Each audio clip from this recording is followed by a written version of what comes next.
Hello there, and welcome back to the best league racing firm in, well, the universe, quite frankly. They've let me out the freezer. Magico's let me thaw out the whole day.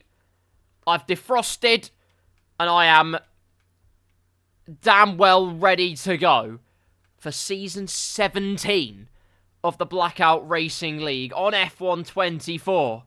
And, I mean, there's a lot of pleasantries to talk about. Oh, my God, F124, please stop. Good grief. Already F124's annoying me. What's new? But we're back. It's great to be back. It's been way too long since Season 16 ended. Since the drama llama that was Timmelele's car slamming into Terziak. It was a heinous crime. He should have been put in federal prison. Or because we were in Abu Dhabi, probably something worse would have happened. I'm kidding, it shouldn't have happened. I think it was just a racing incident. It was really unfortunate. But that's not the point. We put all of that behind us. And I actually have to preface this by saying I apologise if my voice sounds a little bit ropey, I will admit. Some slabhead's giving me an illness. And so I apologise if my voice sounds like concrete. But let me tell you what's not set in stone. And that is the wondrous racing you're about to see in the Blackout Racing League. And like I say, there's a lot to cover. There's a new calendar. There's new rules and regulations, sporting stipulations, and all the rest. And also, drivers switching teams and new drivers entering the fray. It's going to be almightily entertaining. So firstly, let's have a look. Before we look at the calendar, let's have a look at our daring draw. Let's have a look. What do we do? Calendar or drivers first? Calendar or drivers first? Let's have a look at the drivers first. Are you all ready, everybody? For your 20 finest drivers on the Blackout grid. Here they are. These are the teams and the beautiful boys that are driving them. Which, well, I'm not going to continue that. I'll let you finish that sentence yourself. Season 17's drivers. What a lineup. What a roster we have. First of all, we'll go from top left all the way to the bottom right. The Flying Scotsman, Terziak, joins the green machine. That is Aston Martin. Alongside him is the big swimmer. And let's see if he can do all of the strokes. Mainly breaststrokes, which is probably illegal on the Formula 1 grid, but is what he's going to have to do in order to usurp the rest of the competition. Speaking of the competition, we move our way over to Mercedes. Timmelele, last season's champion. He remains with the Black Arrows alongside him, Mr. Magico. All the time learning and yearning for big points. Maybe that time will come this season. Inside the Williams sisters. Get out. Not on this stream. I'll get banned. But it's Thanassi and Buck57, the dynamic duo, entering the Williams team. Speaking of the dynamic duo, there's almost a duo no more dynamic than the McLaren men, the Papaya Pros. It's Millo and Buck20. The Bucks next to each other. Look at that solidarity on the driver graphic. That's beautiful. Anyway, Ferrari. This takes me back to the very first season on F123. Wilco and Stark inside the prancing horse, looking to have a spring in their step and gallop their way through to the big time. Inside the mean machine that is the Red Bull car, we have Dirkleton and we have J-Tarks. It's Jamie Tarquin. Also known sometimes as the Bomb Squad, but again, that's probably something I can't really say on broadcast, so I'm not going to much. J-Lane and Vulcan, they're in the V-Carb car, or the Visa Cash App contactless bank transfer Santander Grand Prix car, excuse me, but that'll be an interesting lineup. Meanwhile, in the green car, the properly green car, I'm surprised they're not sponsored by Stabilo with highlights like that. Or L'Oreal. But Maximus and Slam, the Irish Dream Team, looking for the four-leaf clover, the luscious piece of luck in this season. Perhaps Stake can actually score points, unlike in real life. Sorry, Bottas. In Alpine, they have a full complement of drivers. The team that won the Constructors and Drivers' Championships in the last full season of F1 23 at the hands of Magico. And who else was driving for Alpine? Do you know what? I've lost it. It'll come back to me soon. Anyway, we have Pathiman. Welcome back, Pathiman, to the series. I've missed him dearly. It's a good thing the Frenchman returns for Season 17. Alongside him, Eric Witz. Welcome along to the Blackout Bonanza. I hope you revel in the chaos. It could be very interesting. We shall find out, though. And then, in the Haskar, the final team, the American Dream, it is the Pretender. So how do we know he's actually driving? And alongside him, we have a Raptor, which I'm pretty sure they're extinct. So how they've managed to recruit a Raptor is it's beyond me, to be honest with you. But there you go. That is our roster. 20 of the finest Blackout prospects in 10 of the finest F1 teams, apart from Stake, because they're in real life quite bad. Now, we've looked at the drivers. We've obviously got to have a quick call over the calendar, so let's have a look. And as you can see immediately, we have, obviously, this lovely piece of graphical glory. But also, you'll notice, our first week here, Austria and Singapore. As you can see, the weeks now are gonna reflect where we are on the actual F1 calendar, which you'll be pleased to know. But, first race is Austria. It's in Formula 2, though. It's in Formula 2. We are having a couple of Formula 2 races, testing the waters of the Spec Series. I put Spec Series in quote marks, unless the name is Jox Dirksen, in which case you have SpaceX in the back of your car, but the FIA won't bat an eyelid, that's for sure. But that'll be, F2 will be Austria, and then Singapore will be your traditional F1, frantic fighting, for lack of a better term. We have a wet to dry race next week. Saudi Arabia, Bahrain's a wet to dry race. Good grief. As you can see, then we have Spa and Silverstone on the 7th of October. The week after, Imola and Kota. Mexico, a sprint race there. We also have a sprint race at Spa, I forgot to mention. And Netherlands, the main event. I'm just making sure that they haven't started without me, because that would be quite embarrassing. Miami and Brazil are on the 28th of October. Then we have a little break week. Perhaps there will be a cheeky little off-piste stream. You never know. I'm looking forward to skiing down that slope very shortly, though. Baku on the 11th of the 11th. And I'm not going to make any references on that. That's purely, that's not even slightly appropriate. But Baku is going to be unadulterated chaos. And it's a short quali, but it's a 100% race. And 100% races, they go one of two ways. You either have multiple safety cars, or you end up with what happened last year at Qatar. And it was a bit of a procession, I'm not going to lie. But I have hope for this year. Monaco, Monza and Australia. We have the 3-race 35% week on the 18th of November. On the 25th of November, which coincidentally is my brother's birthday. I don't know if I'm doing actually anything on that day, but we'll find out. I think it's on the weekend, but who knows? He's told me in explicit terms that don't worry about my birthday. You don't need to buy me any presents. The only presents I need is your soothing tones over the Blackout broadcast. Some of you might call me a liar. I call myself realistic. 2nd of December is a Hungary sprint race and Qatar as a 50%er. Portimao and Abu Dhabi in the final race of the season. Not 9 days before Crimbo is Canada and Japan. Well, that is the calendar. Hello, J-Lane. How are you doing, sir? It is great to be back. It's unbelievably great to be back, I'll be honest with you. My goodness me. Also, while I'm here, these graphics here, like the start screen and this screen and the end screen, which I won't put on and make a joke about because I did that to death last season.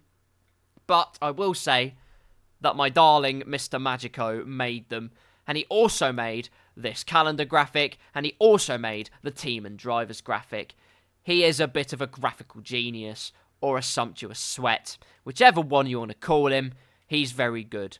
So please go and follow him on Twitch. He's at RD Magico, or go on an internet on a YouTube. He's Magico, I think 8354 or something like that. Don't quote me on that number, but he is on a YouTube. So go and subscribe if you haven't already. Lovely jubbly. Also, while I'm here, on my little standby screen, again, I'm just checking that we're not going yet, but I will press this little number here, just so you can see exactly what is going on. At least I hope so, because otherwise that's quite embarrassing. Yes, you can. Look at the F2 drivers. We have 14 people racing around the Spielberg Slobberknocker. It's going to be obviously a one-shot qualifying. It's only a 20-lap race. A 20-lap feature race is what we are having. I say only. That's going to be many foods for racing that we are going to gobble up and chomp with great effect. As you can see, we have Buck 20 and Millo. They're in the Invicta car. We have 15 people. It's a great day. It's an unbelievably great day. We have my husband, Magico, in the high-tech.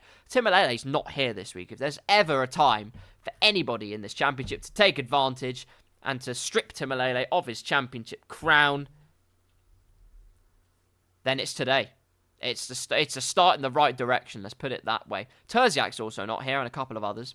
But I had some predictions for this season, which I am going to go over in...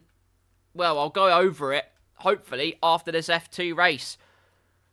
Because I've got a few... Well, you'll find out what they are soon. Dirkleton's now Colombian. Well, obviously, some extracurricular endeavours going on there during the off-season. Representing his neighbourhood. There's a shortened term for that somewhere, but I think the FIA probably need to investigate that. Or perhaps he's put some of it in his engine, like Joshua Dirksen. I'm not suggesting that he does, obviously, but it would be quite funny if he did. One-shot qualifying, it's time to get underway with the start of a new season. As the screen falls into darkness, here arrives the dawn of a new season of Blackout Racing around the Austrian Grand Prix track. In real life, of course, won by George Russell. If it weren't for Max Verstappen and Lando Norris having minor contact and then proceeding to have their own squabble. Slightly too aggressive at times, but, well, you know, that's the way the cookie crumbled. And unfortunately, both their races did just that. And so George Russell came through as the luck merchant that he is and won the Austrian Grand Prix. Obviously, Russell's a good driver, but that's not the point. One-shot quali, here we go. Looking at Pretender, right in the middle of the pack. Sandwich, never mind, he's near the back. Heading up the front, though. Big Swimmer's off on a mad one. Never mind, he's gone wide. Who cares? It's Thanassi. Starting as he means to go on, and starting as he ended proceedings last season, and that is very, very quickly indeed. Even by F2 standards, although he's got a Raptor on his case. In the AIX car, there's hardly anything to separate them as they head past turn number 3 and down the straight with DRS wide open. We got Millo in third, Jamie Tarquin in fourth provisionally, but there's still a lot of this lap to go. Through the right-hander. Try and brave it on the power as much as you can. On board with Thanassi. Driving Jack Crawford's F2 Challenger. Through the left-hander. Use as much of the track as you need to. My husband, by the way, in 7th place. That's pretty wild. Oh, a bit of a snap. And Jamie Tarquin could sense an opportunity here. We'll see who has the psychological ascendancy. Just 2 corners to go for this first qualifying session of the season. There's the full track map. Not like it's going to make a difference. Jamie Tarquin's fallen to the Raptor. And would you believe it? Thanassi claims pole position and it wasn't even close. It was not even close. Ladies and gentlemen, we could be in trouble. Like, we could be in trouble. Just like, shall we just call it a day already? No? No, I have to... Oh, okay, alright, if you say so. Thanassi takes pole position, and it's by over 3/4 of a second. That is sensationally quick. FRS Raptor. One of his first forays into Blackout, and he's already 2nd place.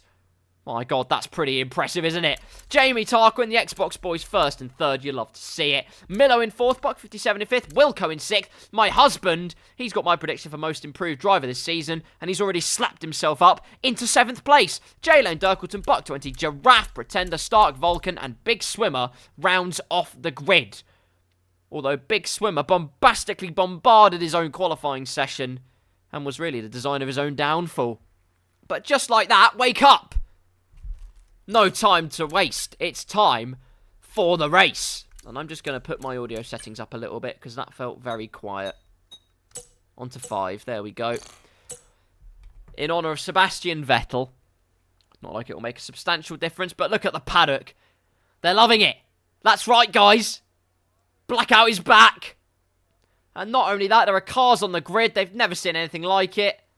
If that's what it's like to see cars stationary, then when they start moving, they'll probably combust. It's probably against FIA regulations somewhere, but, you know, each to their own.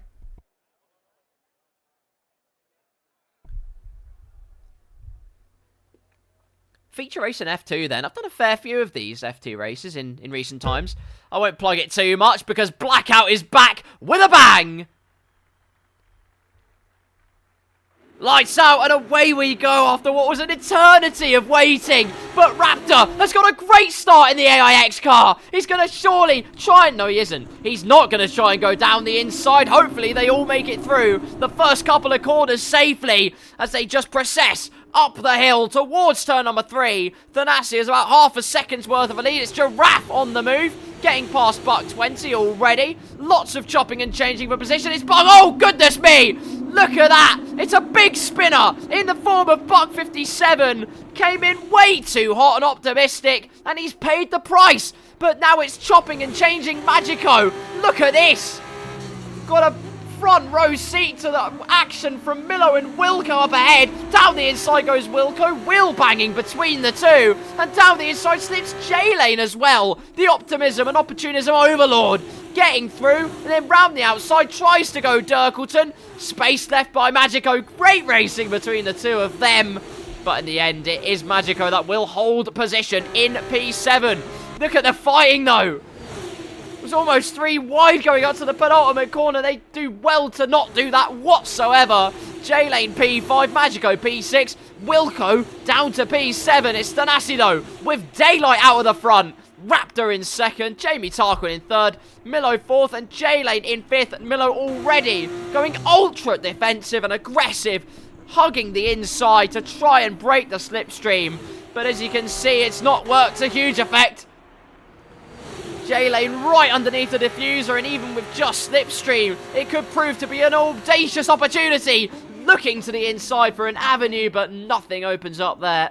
Millo says, I have the mortgage on that particular corner. Magico remains P7. Wilco's had a bit of a moment in all of that. No damage whatsoever, but just like Buck 57 before, possibly slightly too full send on that occasion, and it's cost him. Speaking of full send, that was very full send from Big Swimmer, although he's sunk.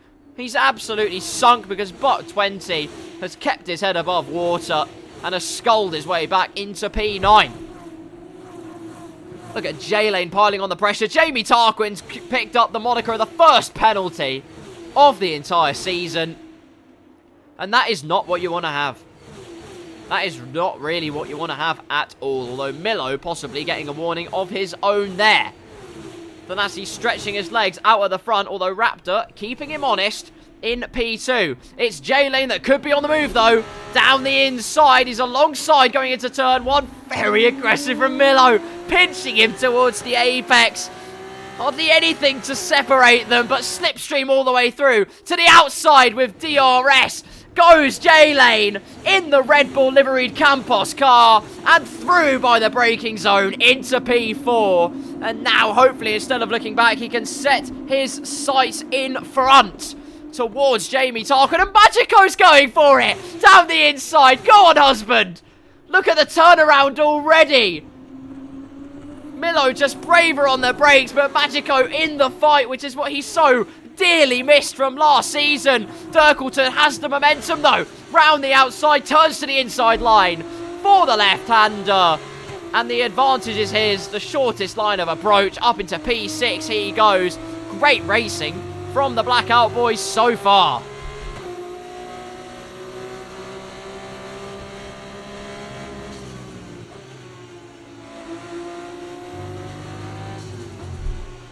On to lap number 4, Thanassi already a fifth of the way through this race, and Buck 57, meanwhile, has been on the move. He's just got past Pretender, and Vulcan's getting in on the action as well. In the other Campos car. One Campos car's made a move so far. The other one could be on it as well. A little bit of DRS being deployed, but nothing doing so far. Millo not enjoying life in Formula 2 so far. Dirkleton right underneath the diffuser, pulls out from behind the diffuser. And that would have been a dastardly dive bomb. Instead, it's a saucy slide. That won't really help his chances. And Magico's on him again, but here's Giraffe. Getting his neck on the line there. Looking to the inside. Is he brave enough on the brakes? The alternate strategy, I must say as well. Going for that harder compound at the start. Thanassi's on the softer compound, should I say. Raptor on the harder compound. And keeping up with Thanassi, which could prove to be the difference as this race goes on. J-Lane and Millo on the ultra soft tyres, quote unquote. Dirkleton on the ultra soft, as is Mr. Magico.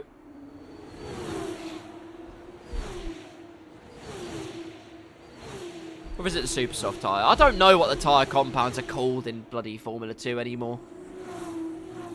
I'm so used to Formula 1, I'm sorry. Anyway, lap number 5. Thanassi out in the lead, 1.4 seconds. Looks like Millo could be on the move, though.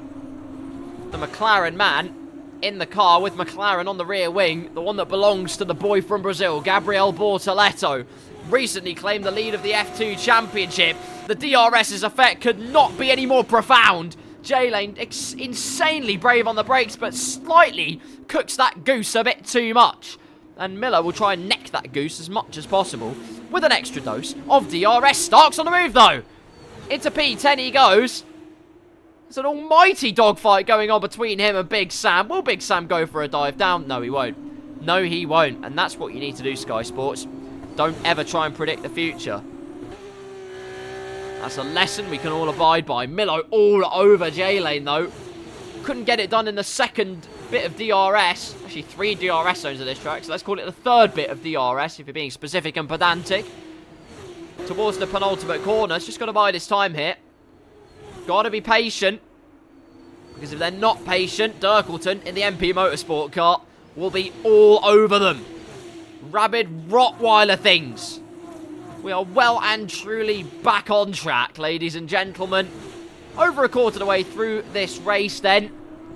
The battle we're watching is Millo and J-Lane. DRS once again on board with the Invicta Virtuosi car.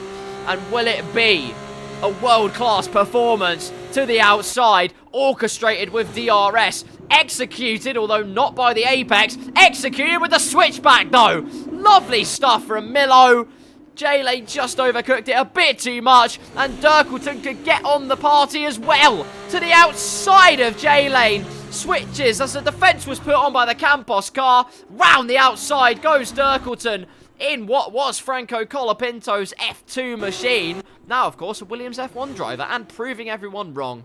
So well done him. The battle continues, though. J-Lane round the outside. Space being left. That's a delightful move. Round the outside from J-Lane.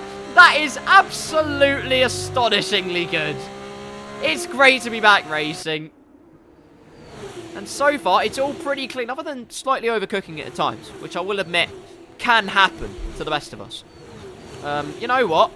It's been great to watch so far, and it's only going to get better. Crucially for Thanassi, he's not got away from Raptor much, but it doesn't really matter, because Raptor has got a time penalty for track limits, 3 seconds, and that will just relieve the pressure off of Thanassi's shoulders slightly here. That's the main thing for him. Pressure sometimes makes diamonds. It also makes criminals at times, but you know, we can't be perfect. There's a yellow flag, meanwhile. Something's gone horrendously wrong. Raptor's had a problem? No! He's got it all kinds of overcooked and charred and grilled and barbecued.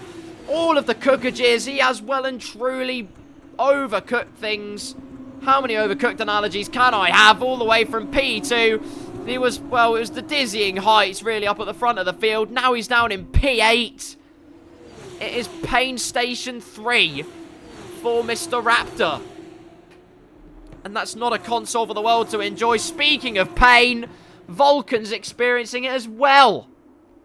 The luck of the Irish is not helping out the Campos driver whatsoever. And well, on we go. So what was a battle for P4 now turns into a battle for the podium between these three. There's some pit lane action. It's Magico. The first one to pull the trigger to try and go for the undercut. We know how powerful it can be. There's no overstating or understating how powerful it can be. It needs to be a piece of pure perfection. The pit crew do their job. It is up to the high-tech driver, who is actually a Mercedes driver, to get on it. It's going to be the quickest promotion up to Formula 1 I've ever seen. A little bit of a hustle and bustle between Giraffe and Buck 20. Down this straight, which has some corners. That's a bit weird. Surprised they haven't cottoned them as turn numbers yet, the FIA, but Buck 20 defends the inside line. Oh, charging down the inside. Who on earth was that? I think it was Raptor. He's surely been, well, he's got nerfed very, very acutely indeed. And, well, despite that, he's going to feel that was rather obtuse. How about that? J-Lane retains P3. It's Dirkleton, though, trying to go down the inside. Turn to the outside line. It's a great little scrap. The triple threat between these three. All you need to do is not get it wrong, lads. And maybe this is Millo's time to pull into the pits whilst these two squabble. Great thinking from Millo. Extremely intelligent. And now it has to be an incredible stint on the undercut to make the most of this particular strategic endeavour. Magico, meanwhile, using those new tyres to good effect. A couple of attempts caught up in just that mini sequence of corners. In fact, it's all action in the pit lane. Thanassi comes out of the pit lane, and he's going to be, well and truly, still leading this race. Unless there's a safety car, which, well, would slightly change the game here.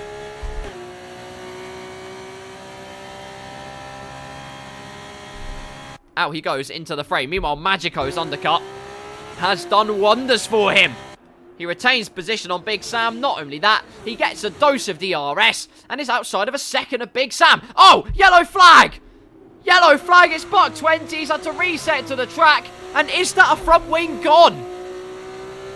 Did he spin into the inside wall or did he make contact with another driver? He's doing the Fernando Alonso steering technique. And that raises my suspicions. J-Lane's got a 3-second time penalty. Buck 20 can't keep it on terra firma. It's a disaster for the Virtuosi driver. And his front wing's fine.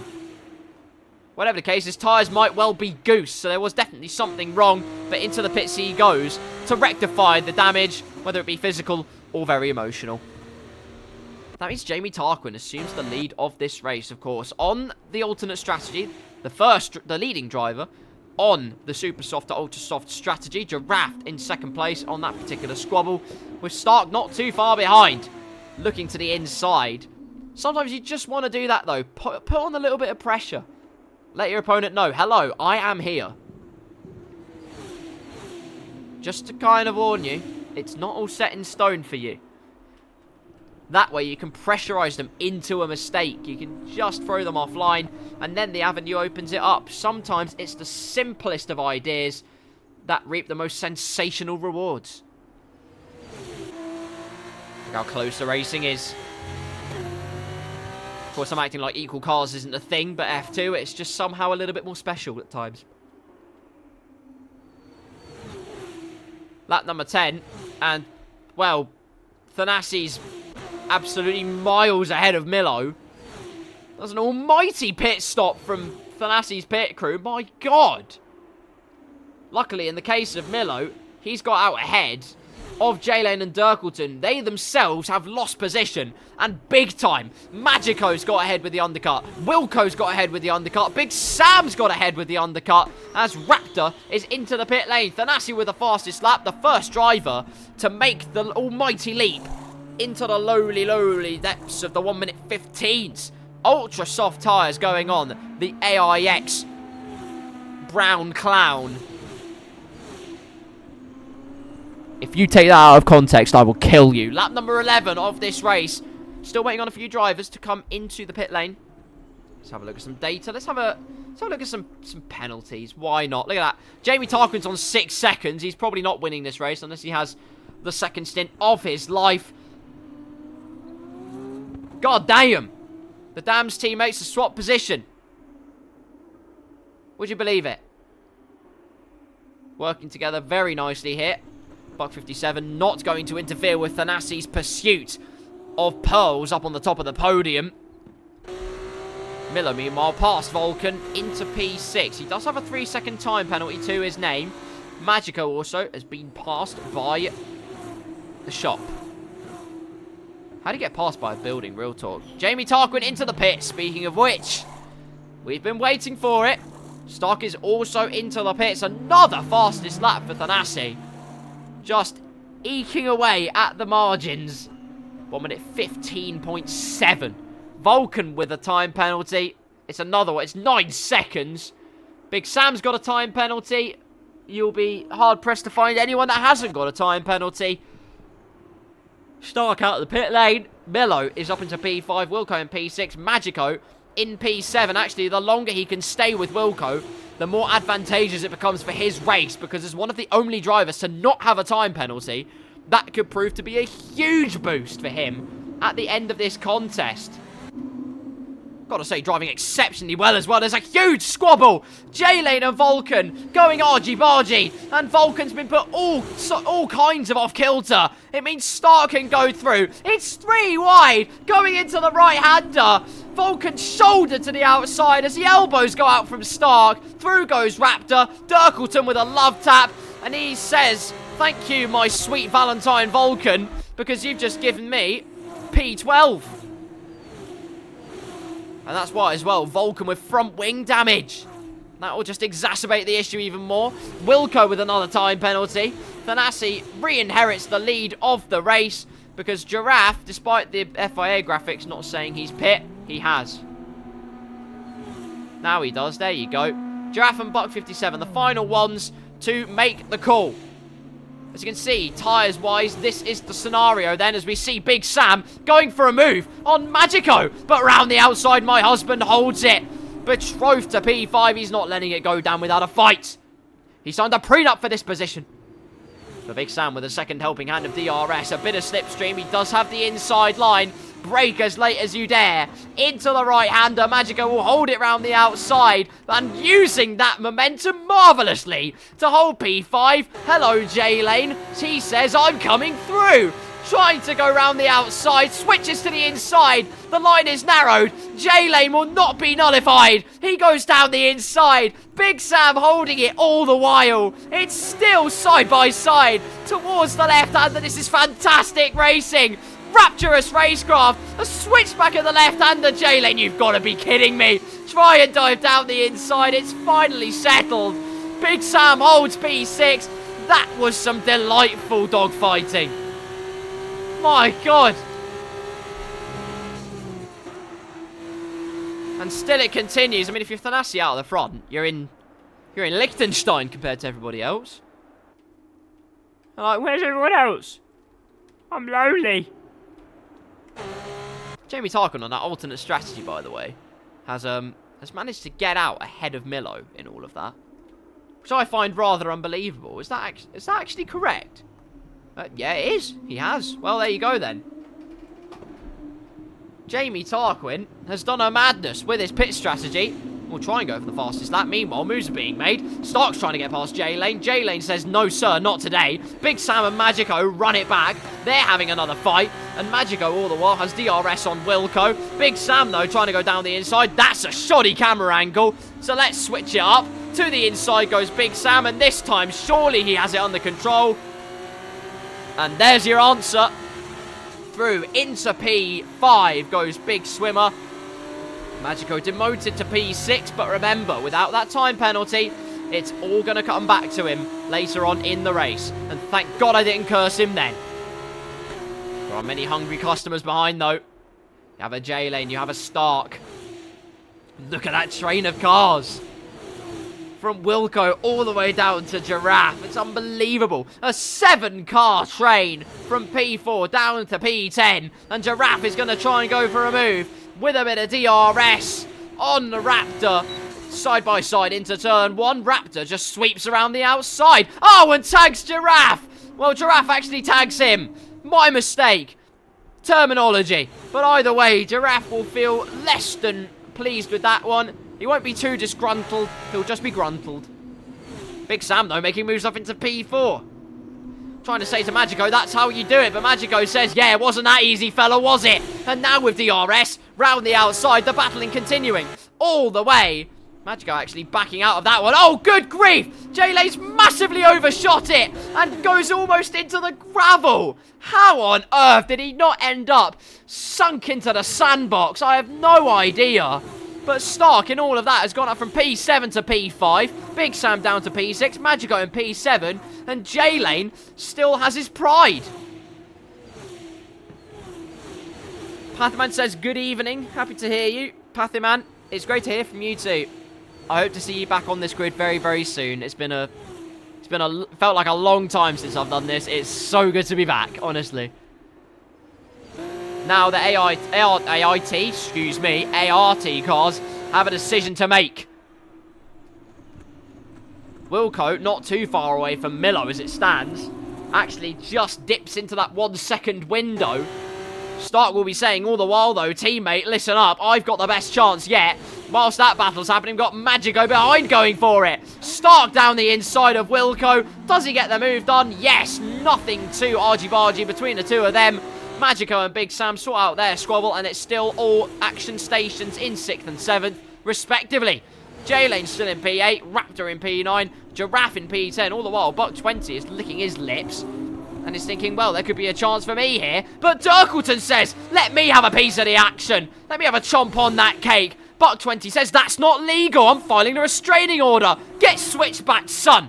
And through into P11 he goes once again. There's smoke everywhere as J-Lane and Raptor go hammer and tong. 4 positions, actually J-Lane and Magico, my apologies. J-Lane on the attack there. Driving in the car of Isaac Hadjar. Looking to the inside. Again, just trying to put his opponent offline.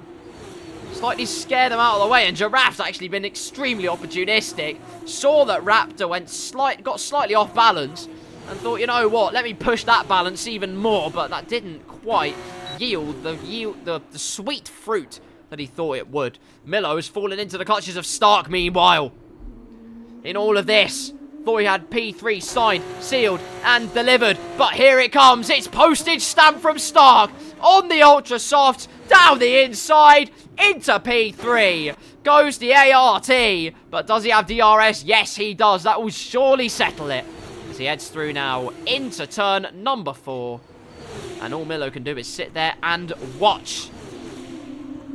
Still a huge train of cars. Millo compromises his exit, though. That gives Wilco the impetus, possibly. He could send it round the outside if he's feeling lucky. Unfortunately, not lucky enough. And Giraffe's had a problem. Into the right-hander. The fighting between him and Raptor just got too hot to handle. And Giraffe finds himself in unlucky P13 when all is said and done. I would watch what's happening out of the front, but Thanassi and Jamie Tarkin are in a class of their own. Millo's done well to keep within DRS of Stark up ahead.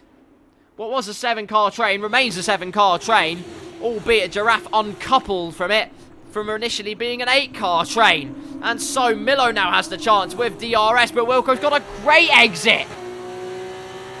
Like a hammerhead shark. He's got a flat head, but more to the point, he's going to try and send it on the car sponsored by McLaren, and Millo just compromises his line. A touch, and a touch is all that Wilco needs. Millo versus Wilco. It's poetry in motion. And who will win the war of the words? Wilco down the inside. Millo leaves space for him, but can he hold it round the outside? We've seen the momentum on the outside line is vastly superior so many times, and Millo has the inside for the left-hander. Bit of space left. Wilco dances round the outside. It's ART 3 and 4. It's a lovely piece of racing from the wondrous Wilco. Meanwhile, at the end of this train, Magico breathing a sigh of relief, because J-Lane and Raptor, embroiled in their own battle, means that Magico can start to bring the pot back down to a simmer. If he stays on the back of this DRS train, with, well, it's only 2 laps to go here. He doesn't have to do anything he doesn't have to do any histrionics or heroics. He doesn't have to be overzealous. He just has to keep the car on the track here. That's his aim, and it will be to his gain, as it will be for Dirkleton as well in P11, actually. All the while, the DRS games are being played. ART should really work together. And if they are going to fight, don't make it too zesty, lads. Otherwise, it's going to be a big scrap. Magico's down the inside of Big Sam. I didn't see that one coming, but I'll tell you what, I'm certainly glad I did. Although it might be illegal. But to the inside, Magico has that inside line again. Locking up on the brakes, those tyres. Screaming for resuscitation. Big Sam will hold it round the outside. And in the end, chop in front and keep that position. Wilco and all of that got up to P3. There's another yellow flag. Buck 57's had a little problem. On the infield, on the grass and into the wall. And the front wing on the right-hand side is going to be taking a bruising and a battering with Barrier, and almost going for seconds there. That was very greedy. Can't be doing that. Barrier has a one-person policy. Dear me. Anyway, 1 lap to go. And it's a good exit from Magico in all of this. This is unbelievable racing. Gonna watch these gaggle of cars as much as I can. Stark versus Millo. Stark's compromised his line. Look at Magico go. Stark without DRS. Magico's on the outside. Stark defends the inside as coldly as he can. Be careful, guys. Don't make it an ending to the ferocious fairy tale. Magico round the outside of Stark. There's a spinner. J-Lane in the background has been pitted by Raptor. I can hardly speak with how all of this is going. Big Sam up into P5. Magico down to P6. Stark will go back down the inside, or at least he'll try to. Magico will use the momentum on the outside, but into the last 2 corners. It has been tremendous from Thanassi. He has been untouchable since the word go. And across the line, it's all systems go. Thanassi takes the first win of Blackout Season 17. But now, we wait and see what will happen in the rest of the podium positions. Jamie Tarquin, a great drive in his own merit, across the line for P2. Wilco will be next across the line for P3. The question is, where do the other drivers end up? Wilco P3, Millo up to P3, Magico's P3! It's a podium for Magico in high tech! It just took not getting the penalties. And in the first race of Season 17, Season 16 was the biggest learning curve he could have possibly imagined. But it's all been worth it. It has all paid off in spades. Magico takes his first podium of the season. And you can say, oh, it was inherited, but he kept his car on the track where others couldn't. And he had great pace. There's no denying that. What a performance. Big Sam was the fairy tale podium man on F1 24 last season. Magico's just brought up a wonderful addition to that script. It's Blackout. You can't write anything as good as this. That is absolutely unbelievable.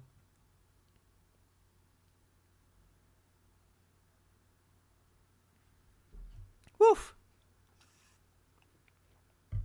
Give me some water. Good grief. Give me some water.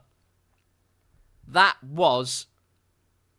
well, that was hydration for my eyes, I'll tell you that much. But otherwise, well, no one could touch this, man. Thanassi absolutely dominant here in Spielberg. Lifts the trophy to the skies. It's a sumptuous showing. Jamie Tarquin, like I say, a great drive in his own right. Magico had great pace. Absolutely great pace. Stayed away from getting penalties. And that's what made the difference. Sometimes that's all you need to make the difference.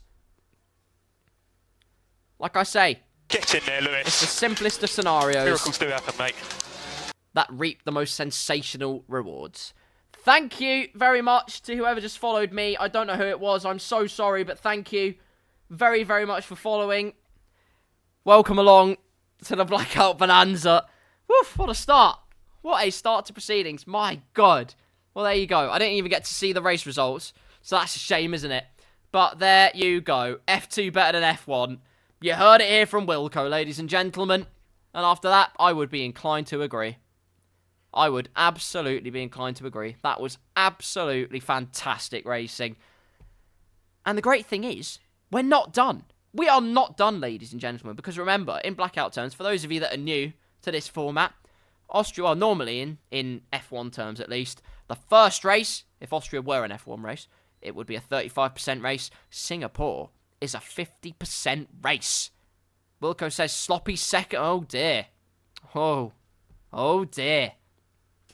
Well, I think I'll leave that particular endeavor in. I don't even know what I was going to say. Wilco, you flummoxed me, mate. Magico's crying. He's in P3. Tears from heaven. And it was a driver that only God could marvel at. In fact, all the gods should marvel at it. No matter the religion. Some of you could say I am biased because it is my husband that's on the podium. To that I say, do I care? And the answer is no. I don't care. Because I'm a happy waifu. So there you are. What a way to start the Blackout show. Season 17. And, well, Thanassi still won. I think. In a way, I think we all saw it coming. But at the same time, sometimes, actually, oh, no, I know what I can do. Instead of lamenting and lollygagging around, instead I can give you my predictions. Yes. Now, ladies and gentlemen, here's how this is going to work. I am going to bring up on my screen. I'm not going to bring it up on my screen, in fact, but I was going to bring up. And, oh, hang on. No, I can do it like that. I know what to do. Right. Give me a second, people.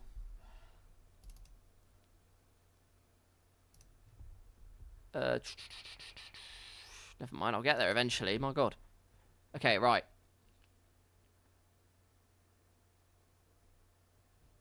Yeah, I guess that'll do it. Yeah. Oh, no. I'm not getting anything right.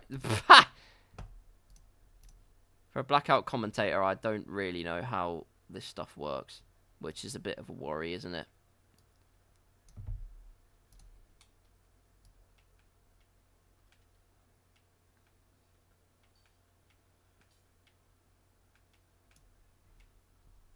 Right, that's how we're going to do it. Okay. Add an image to my screen. Magico, you are so right. You are so right. You're a genius, mate. I'm still learning. Blackout commentator and he's still taking me to school. Imagine that. Right, let me just add. In that case, let me do. Where am I going? Where am I? I don't know where I'm going. Where am I going? Screen. There we go. Right. I am going to... First of all, turn that off is what I'm going to do. I'm going to put the text up about 16 font sizes. So you can actually see what's going on. There we are. That's wonderful. That's wonderful. Oh, dear. That's a bit too big.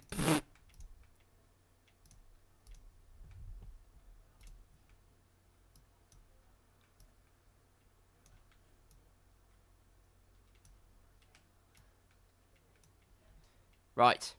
Are you ready, people? Here we go. Now, some of you could say, I could just add an image to this. But what I'm going to do instead is use Blue Eyes White Dragon. So, that is what I'm going to do. And I think that will work very well indeed. On the screen now, ladies and gentlemen, I have my predictions for the Blackout season. And I've just realised you can see one of them there. That's kind of... It's kind of ruined the game, hasn't it? That's a bit of a shame. I don't know why Shaw just came up as well. It's weird. I'm not sponsored. But we have some predictions for this season. And, well, we're just going to go through them, basically. I'm not even going to explain it. You can enjoy that. First of all, the Drivers' Champion for this season. My prediction. It begins with a T. It's Terziak. I think Terziak is going to finally break his Blackout Championship duck. Or duck. Same thing. And if he does break it, I'll call the RSPCA. But at the same time, I hope he does. He's come very, very close on many occasions. And it should be time soon. Constructors Champions. Who do I think is going to win the Constructors? Will it be McLaren? Will it be Mercedes again? Big questions. I think it'll be Williams. I think it will be Williams. I think Thanassi, the combination of Thanassi and... Well, Buck 57 didn't have a great race back then, I will admit. But if he has good races, both Williams, comfortably in the points and feeling confident, I don't see any reason why they couldn't indeed cook. Most race wins, that leads nicely on from there. I think it'll be Thanassi. I mean, I think you can probably guess why. He's Thanassi. Most fastest laps. Now, this was an interesting one for me. I'm going to say Stark. I'm going to say Stark gets the most far. I've tried not to recycle answers as much as possible. I think Stark will get the most fastest laps. Most finishes. I think Bucks 20 will finish the most races this season, which will be good for him. The most DNFs. Jamie Tarkin, I'm sorry, mate. I had to put someone. And sometimes your do or die attitude does get the better of you. So you never know. But anyway, most races missed. That's an irony because I put Giraffe as a joke and he's already done one. So that's not gone well, really, has it? Most PP from the stewards is Slam. The stewards need to go on the neighbourhood watch almost immediately.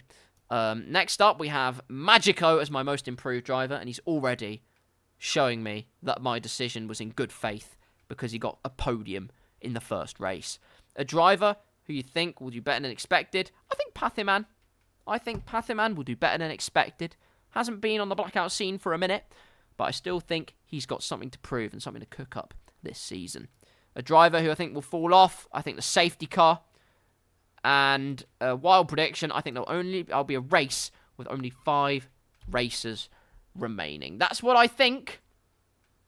That's what I imagine will happen. But you never know. I'm willing to be proven wrong. What are your predictions, people? Who's your driver's champion prediction? Who's your race winner, most race winners prediction? What's your wild prediction?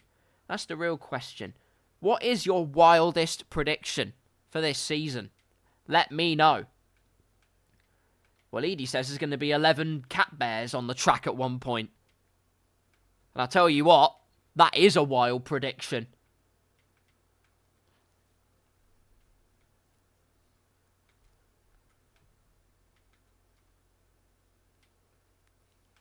Anyway, we have a few minutes to go, and then we will get on to the big fish, the Singapore Grand Prix. And speaking of the most improved driver, well, ladies and gentlemen, I'm happy to announce, Pathiman is here! He's arrived. Pathiman has arrived, and we are in our Formula 1 teams. We've got the V-Car boys. We've got the lone Mercedes man of Magico, the Ferrari duo, the Scuderia faithful of Stark and Wilco. We've got the Aston Martin Lonesome, we've got the McLaren Men, the American Dreams, and all things besides. That is to come. Pretender says, I don't know what was going on in that F2 race, but I was losing 5/10 a lap to on the straight. Now that is very weird. Are you sure you went in a Formula 3 car? Anyway, Singapore. It was a boring race this weekend, wasn't it? Also, rant time quickly before we get on to the action. GP3 engine, GP3. See, Fernando Alonso will never know that pain. Not like that anyway. Maybe. Rant time anyway. This business with Daniel Ricciardo and it being his last race. See, I can understand. I mean, in some ways, I get it. I get it in a logical sense, because if they don't get Liam Lawson in a seat, he'll be a free agent in September. Now, that means anyone can snag him and have them in their ranks. And also, they saw how Liam did, literally being thrown straight in the deep end last season, and basically did what Ollie Behrman did, and did pretty damn well on the whole. Particularly Singapore obviously was a highlight, but yeah, I think firstly, VCarb, you got blood on your hands, because the fact that you gave Ricciardo a strategy like that in what could be his last race, which on the whole I think he drove pretty well, all things considered, given that you tied both his arms behind his back and set him on fire. And also, I think this business about it being his last race. The fact they kind of had him on the end of a string the entire time, I think it's just disgraceful. And they said, well, Christian Horner said, oh, we'll keep him in the Red Bull family. It won't be like what happened at McLaren. Well, that's a load of word I can't say, isn't it? A load of testicle. Because we're doing exactly what McLaren did. Actually worse, because at least McLaren let him see the end of the season. I can't really understand it either. It's not like Ricciardo's done really badly this season. He's not been I was going to say $1,000. That's an insult to F1 drivers everywhere, apart from Lance Stroll. He's not been $500 million, really. Let's be honest. It's not been like a season of stardom. But at the same time, he's not been horrendous. It's been flashes in the pan of brilliance, but there's then, in some vein, you can say it's the same for Tsunoda. The ultimate fact is, both of those drivers have been held back by what is a pretty mediocre machine in the form of the V-Carb. And I just don't get it. I don't get it. That's my opinion. I think Ricciardo deserves to see the end of the season, personally. And not be treated essentially like a puppet. Or be puppeteered around by Red Bull. By Marco and his cronies. Never liked Helmut Marko. Never ever liked Helmut Marko. Maybe that's just my opinion, but Marco's rubbed me the wrong way. Which is probably why I don't like him, actually. Although he paid me off to keep quiet, so. Sorry, anyway, look, the point is, we're back at Singapore. Lando Norris, it was a dominant display, other than him nearly binning it twice or something like that. So that was a thing. We then had Verstappen, who I think drove admirably. We then had Piastri, who was my driver of the day, along with possibly Franco Colapinto, who I'm glad he's proving everyone wrong. Although I had my reservations about him as well, because Williams, I thought there was a chance to bring in maybe more experienced drivers, but there you go. There's also the conversation going around of should Mick Schumacher be back in Formula 1.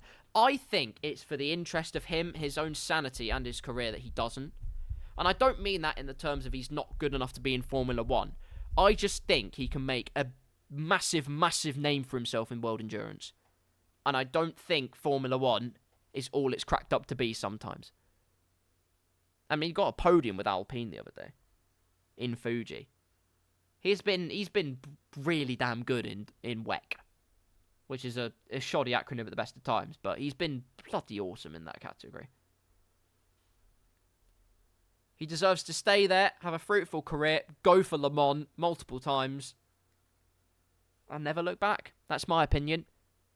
It does not have to be purely built on the legacy of his father as to what his motorsports career is like. If he wins Le Mans, it's something his father never did. How about that?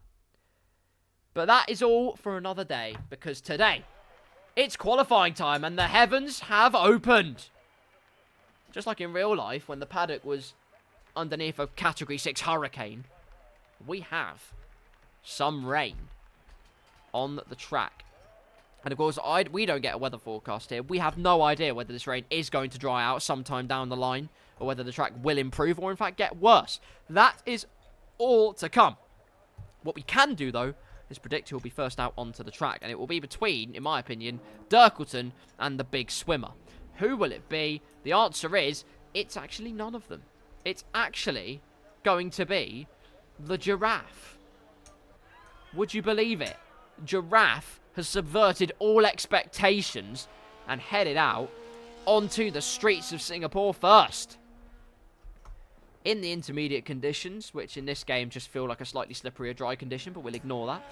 And if you're going to say to me, there's so many more things wrong with this game, do you want this stream to be 3 hours long? That's my question. Singapore Grand Prix, obviously, in real life, has 4 DRS zones, which I think is absolutely ridiculous. I mean, there was someone who was asking a question in, I think it was after the race, as to whether that 4th DRS zone actually helped, and whether street circuits needed more help overtaking. Call me obtuse, but isn't that really just part of the game? Isn't part of the game the fact that it's literally difficult to overtake? You have to put your opponent under pressure. You have to put yourself in a good position. You have to create your own luck sometimes. I think just adding the artificial element of DRS at every single opportunity is not going to be conducive of good racing. And yes, they're getting rid of it in 2026. But like, oh, Giraffe's gone wide. He's hit the wall already. There has already been a victim to the streets of Singapore. I thought he went too hot and cooked it a bit too much into the head. Oh, he's gone. Giraffe is gone. He's already absolutely livid with that particular turn of events. And now it's Wilco inside the Italian Stallion who is going to get this qualifying session up and running. But yeah, like I say, I think part of the game is that you have 19 of the world's elite and Lance Stroll.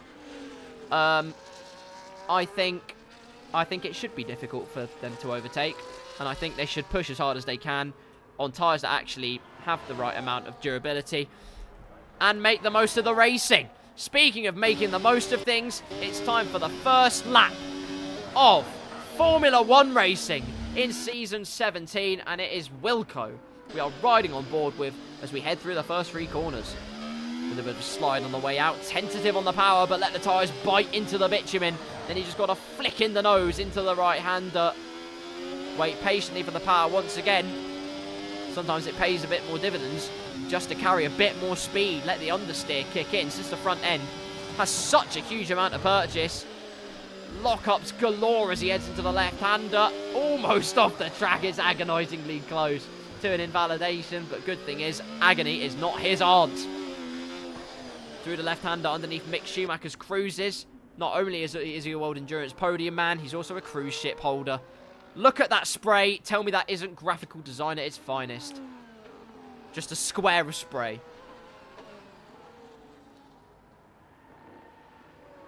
Underneath this bridge section where Marcus Ericsson span in 2017. And through the left-hander, onto the throttle. Get the car straight. You've got to dart out of the corners. Get the car straight. Slam on the power.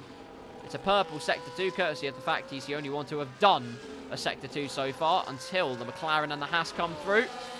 And now it's this straight section. Used to be a side-winding, twisty-turny boy. Nowadays, it's just that straight towards the right-hander, which is now a DRS, so didn't really garner much overtaking, but it did a little bit, so maybe it helped. Maybe it helped slightly. Through the final 2 corners, for Captain Wilco across the line, and he has steered his ship onto P1 with a 1 minute 43.5. Raptor just under a second off. Millo exactly the same. Wilco's done a great lap by all accounts. It's now down to the Aston Martin of Big Sam, who can't get anywhere near to Wilco's benchmark so far. It's Vulcan not next across the line. It's someone going into the pit lane. I think it was a Williams car. Across the line, though, goes somebody. I don't know who it was. Here's Pathiman, though, on an outlap. It's all happening now. Where's Vulcan? He's nowhere near. It's actually J-Lane that's coming up to the end of his lap. Towards the final 2 corners. Keeping well away from the wall. Don't want to push the boundaries too much yet. Got to save your very best in these conditions. J-Lane goes fastest by 4.5 tenths. Lovely little lap there from the V-Carb driver. No panic eating in this Singapore sling. Ladies and gentlemen, it is a lovely lap from Mr. J-Lane. His teammate will be soon to cross the line. There's a Williams ahead of him, I believe. Buck 57 it is indeed. Kick Sauber of Giraffe crossing the line to begin his lap. Let's see what Pretender can do. Round the final 2 corners across the line. It's P3 for Pretender. Was losing 0.5 tenth on the straights. GP3 engine or not. He's up into P3 currently. But now it's Buck 57's turn. He goes up to P7. Make that Vulcan into P7. Lovely stuff. And across the line goes a up line of Pathiman. For his first endeavour into Formula 1 racing on F1 24. And already feeling the pain of it. And I don't blame him for that. A little bit of a slide out of that corner. Wilco goes fastest. Multiple laps in the wet conditions. Grow the confidence. Let the fuel burn off. And now Millo's the one. Just by a narrow margin to take provisional pole. Across the line goes the Aston Martin. A Big Sam up into P4 he goes. Looks like the track getting better all the time. Oh my God. I have never been speechless before. I am supremely speechless. That's 2.7 seconds. And Thanassi basically flicking the car through at obscene speeds. And, well, he's figured it out. He's understood the meta of F1 24.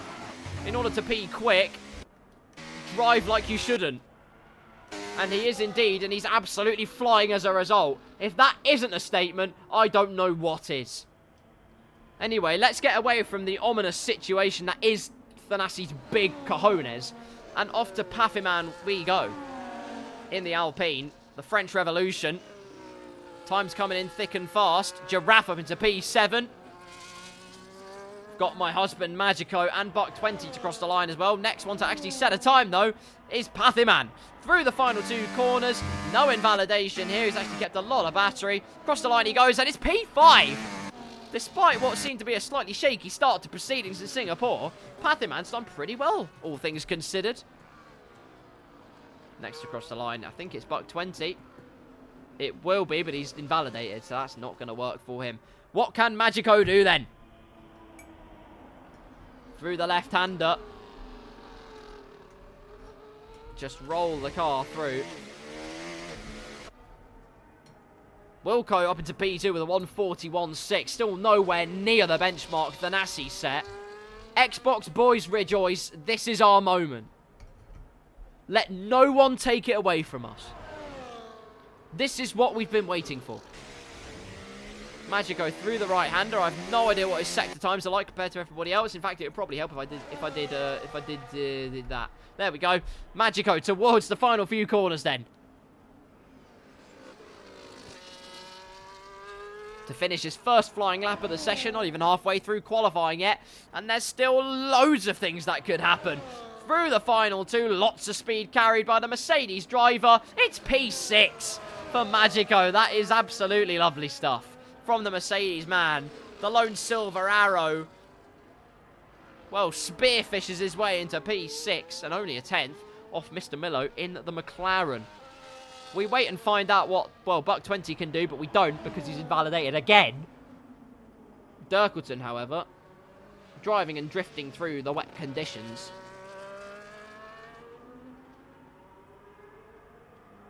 And towards the final 2 corners, Pathiman's up to P4. Let him cook. Buck 57 up to P5 as well. Williams, it's a great session for them. Dirkleton up into P7. That is a nice little start. And now for the real question. Will Buck 20 ever set a valid lap time? Actually, that's probably a bit harsh. Will he set a valid lap time? That's the real question. The answer is maybe. Hopefully he does, for his sake. I hope he does.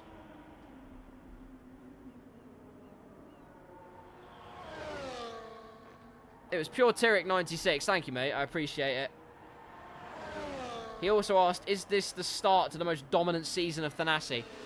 With a time like that as a benchmark, quite possibly. Meanwhile, a couple of times have come in. J-Lane and Raptor take P2 and 3 respectively. The times are coming down thick and fast, which is lovely to see.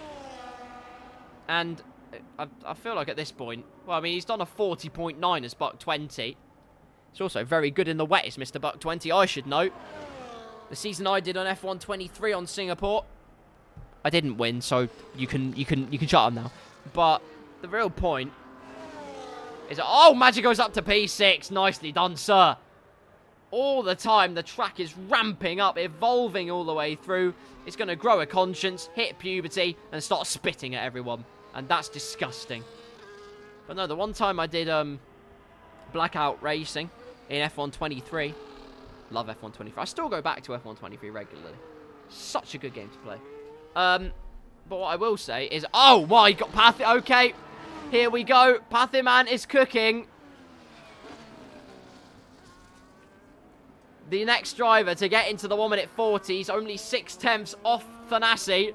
But Thanassi's about to start doing another lap at some point. And everyone should probably start getting worried, I'm not going to lie. I certainly would, given how proceedings have gone so far. Lots of drivers on laps. Buck 57's one of them that's just started. Millo going onto Raffles Boulevard. No DRS, obviously, because why would there be? Why would there be, honestly? He's 1.5 seconds up on his time so far. It's a purple sector 1 for Millo. That's pretty incredible. I just got a weird imposter syndrome because I thought I remember seeing Thanassi in the Red Bull. He's not. He's in the Williams. I do apologise. Anyway, I'm going to keep on tabs with Millo's lap time, although we do have a V-carb out on the track, and the answer is it is J-Lane getting towards the end of his lap, and he's 9 tenths up so far as he heads into the final few turns. Circumnavigating the Singapore streets once again.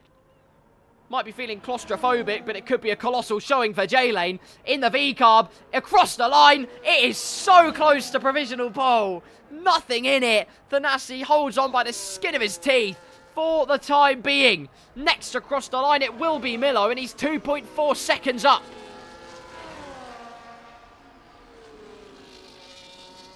Confidence continues to grow for all of these drivers. One small error, though, and the fall is always quicker than the climb. It plummets your confidence. But across the line, it's a 139.7.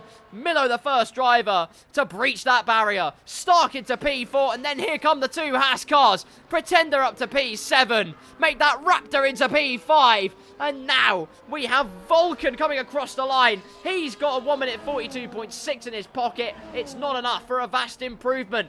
Wilco on an outlap. We've got Giraffe next crossing the line, except he won't. The only thing he will cross is the pit lane line because he's got front wing damage. Across the line goes the second McLaren of Buck 20. It's P2 for Buck 20. That's mighty from him. All of the laps of invalidation, all of the pain was worth the gain. He's the second driver to breach the 1 minute 40 barrier.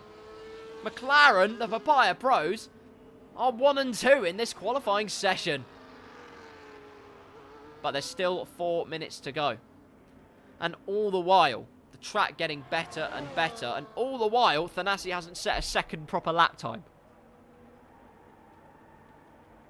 Not to sort of burst everyone else's bubble, but this could be quite bad. I can only imagine the Blackout voice chat when Thanassi came through, whilst everyone else had just put in 142s and whatnot.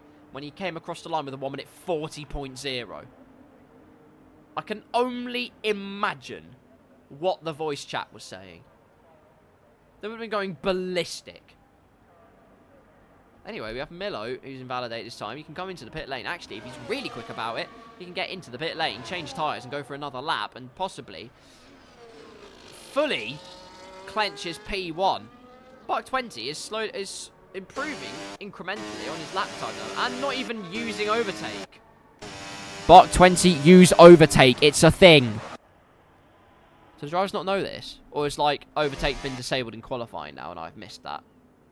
Oh, well, if I have, so what? Wilco's fastest for the time being. A 1 minute 39.713. Buck 20 improves by the slimmest of margins. It's a 139.878. Stark has crossed the line. He's the first of a huge train of cars that have come out onto the track. Thanassi is driving like Ken Block out of there. And that feels almost harrowing to say at the best of times, but slipping and sliding through the Singapore street with flair and a flourish. And doing on his outlap, well, he's keeping up with Stark on his outlap, is Thanassi. And that's rather alarming, if I'm honest. Perhaps piling on the pressure on the Ferrari driver. It's a new strategy. If you think your pole's in jeopardy, tell you what. Actually, Stark not even doing a proper lap there. Wasn't even using the battery. Instead, we look in the background, and that's Buck 57 going through. Jamie Tarquin has made it. We have 16 drivers, and he has a very small chance of getting out there and doing one flying lap. Across the line, who's going to be first then? It will be Thanassi across the line. Both Williams cars on outlaps. Pathyman on an outlap. KarlsCars, Pretender, and Raptor on laps. Raptor's invalidated. He has another shot at a pole position pouncer. Pretender hasn't invalidated, though, albeit he's not really made much of an impression. He does have another chance, though, like I say. It will be Stark across. No, it won't be Stark across the line. I was going to say it'll be Wilco across the line. He's 2 tenths up. He's improving. Wilco across the line. It's a 1:39.628. Dirkleton's up to P3. That's an almighty lap from the Red Bull driver. Made that buck 20 on pole position with a 1:30.377. Giraffe across the line is just starting his final flying lap of the session. Big Swimmer crossing the line can only go as high as P9, although perhaps there is still another lap in his pocket. No, there isn't. He has used every single ounce of the battery. Jamie Tarquin will cross the line to get a time lap in, as long as he doesn't invalidate. It will be 2 Red Bulls setting valid lap times. That was almightily quick through the last 2 corners. May have been off for a minute, but he's not short of confidence, I'll tell you that much.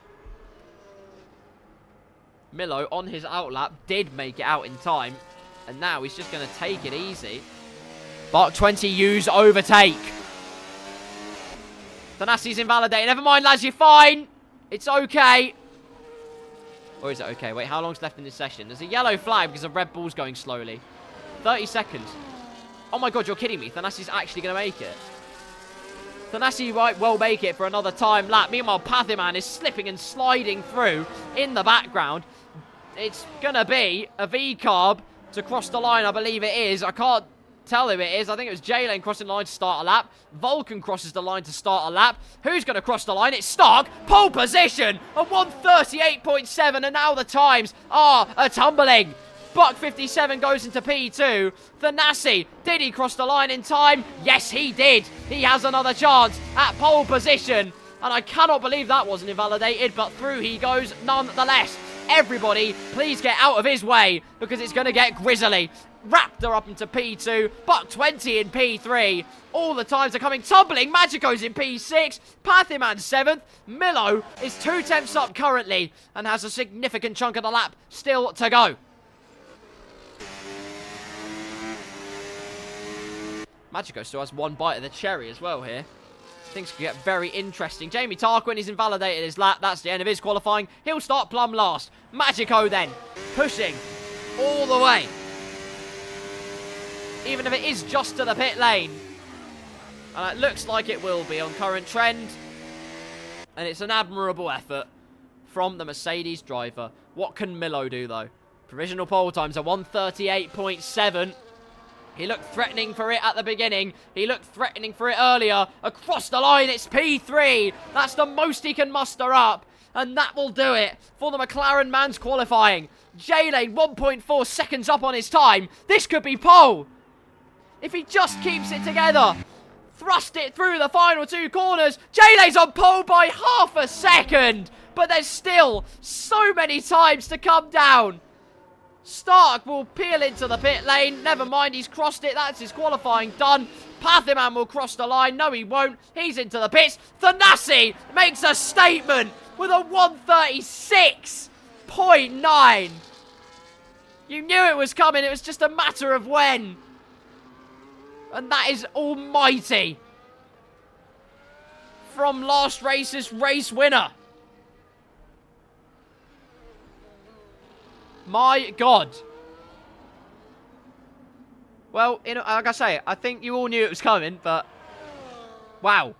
That is a statement, ladies and gentlemen. That is someone who has twigged the fastest way to drive F1 24. The simple answer is drive like you can't drive. I'm joking, that's an insult to Thanassi. The point is the handling model is rather alien. But if you flick the car in, do it like Fernando Alonso, anything's possible. P1. Your man with a plan at the front of the field. Thanassi on pole by 1.3 seconds. Compared to the rest of the field, J-Lane, his next closest competitor. V-Carb will be extremely enthralled with that one. Stark in P3. Raptor in P4. That's very nice for him. McLaren, Millo and Buck 20. Excuse me. McLaren, Millo and Buck 20 in P5 and P6. Buck 57 in 7th. Wilco in 8th. My husband in 9th. Pathiman in 10th. Dirkleton 11th with Giraffe, Big Sam, Pretender, Vulcan, and Mr. Red Bull, Jamie Tarquin, had 1 chance, blew it. But race day are where the points are yielded. And it's time to go there very soon.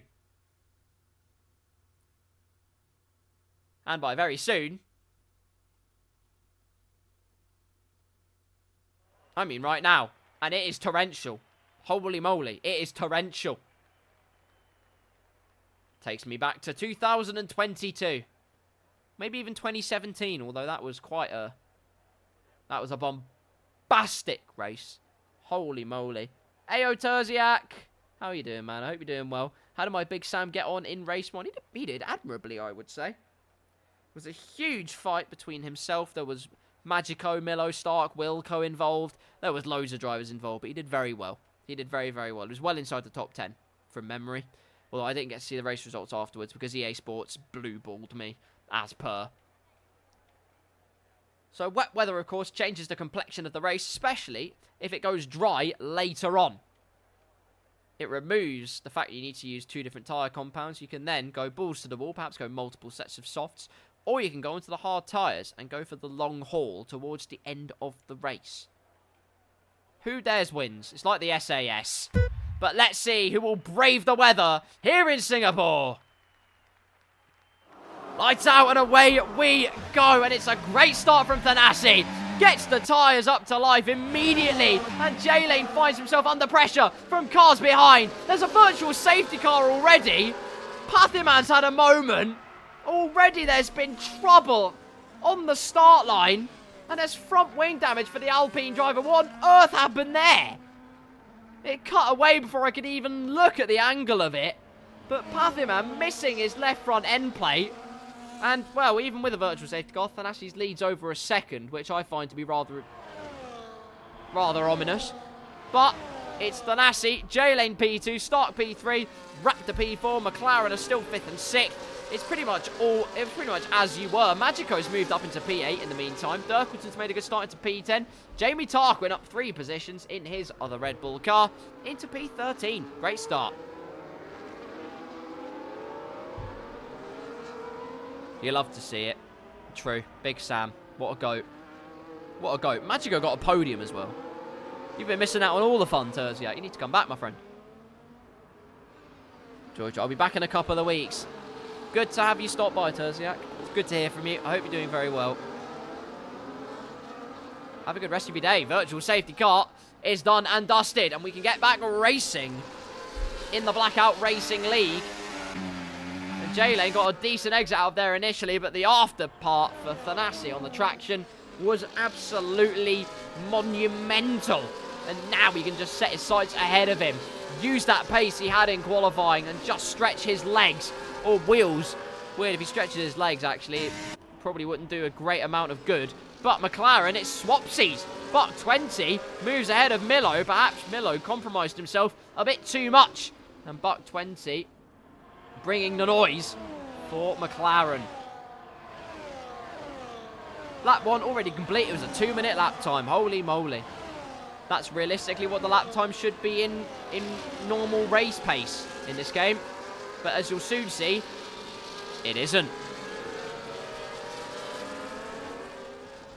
Thanassi leading then. The gap almost a second between himself and J-Lane, but Stark is on the hunt. On board with the worst sounding Formula 1 car I've ever heard in my life. Not a dig at Ferrari, more of a dig at the fact that the sound design was done by gerbils. Down Raffles Boulevard, already past Raffles Boulevard. J-Lane with a bit of a slide on the exit. Don't give Stark half a chance. He looks to the inside, but there's just runs out of time on that particular eventuality. Remains in P3. All the while these two scrap away, Thanassi will be saying, yes, continue, please. Thank you very much. I will happily indulge in that scrap because it will detach them from the back of the championship leader by quite some margin, which is exactly what he wants. Millo not enjoying the wet conditions. Neither was Magico there. Went astronomically wide, and Wilco takes back his P8. If there's ever a trial by fire, it's in the wet conditions, which is rather ironic, given it's wet conditions. Magico playing with fire there. As he almost careers into the barrier, gets the car stopped just in time. Gets it all back together again. As we head down what is the 4th DRS straight in real life.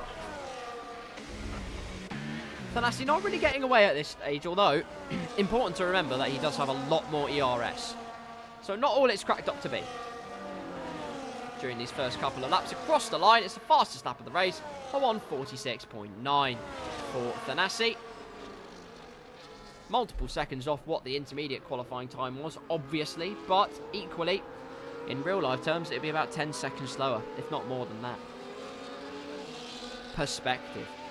Overtaking opportunities, of course, without the DRS assistance, it becomes just a little bit trickier. You can watch all the drivers slide their way through each of the corners. But the usage of overtake is still there. But equally, the same is applying for the person in front. Stark, though, decides enough is enough. I need to get a move on with my race. Try down the inside at the end of the Raffles Boulevard. Looks for a switchback. The Singapore switchback. A notorious one. But bears no fruit on this occasion. Patherman already into the pits. It's been a disastrous start. And you have to feel for him, bless him. I imagine not a huge amount he could have done. And his car was so embarrassed it actually hid part of its nose cone in the shadows, but now it actually does reveal himself. And he carries on. Thanassi now with a 2.3 second gap. Like I say, the more that these guys are behind in battle, the better it is for him. Like I say, you can just eke the margin out bit by bit. Buck 20 is very, very close. Defending to the inside goes Raptor. Half a chance there of looking to the outside. Going very adventurous. But no, instead, gets the traction on the inside. Overtake to boot. Down the inside goes Buck 20. A 1:45.7, the fastest lap. Buck 20, though, the man on the move. There's a brief yellow flag there. I couldn't tell you who it was, but Jamie Tarquin's the one on the move past Mr. Magico. Into P9 he goes. And cutting that first corner very nicely indeed. Giraffe's another one into the pit lane. I can only imagine that there has been some front wing shenanigans, and there has. Speaking of shenanigans, J-Lane's already attracted the ire of the stewards. He's got a 3-second time penalty for track limits. That's not good. Wilco trying to look for a move on Buck 57. Puts him off kilter. Piles the pressure on. The outside line is calling. Make that the switchback. There's contact though. Came in too hot, too soon.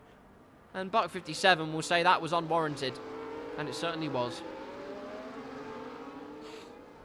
A now 3.7 second gap to the cars behind. And it's only lap 4. But this is where the big battles are. Technically, it is Red Bull, Ferrari and McLaren. If you squint, it's V-Carb, Ferrari and McLaren. Going hammer and tong for podium positions and the outskirts.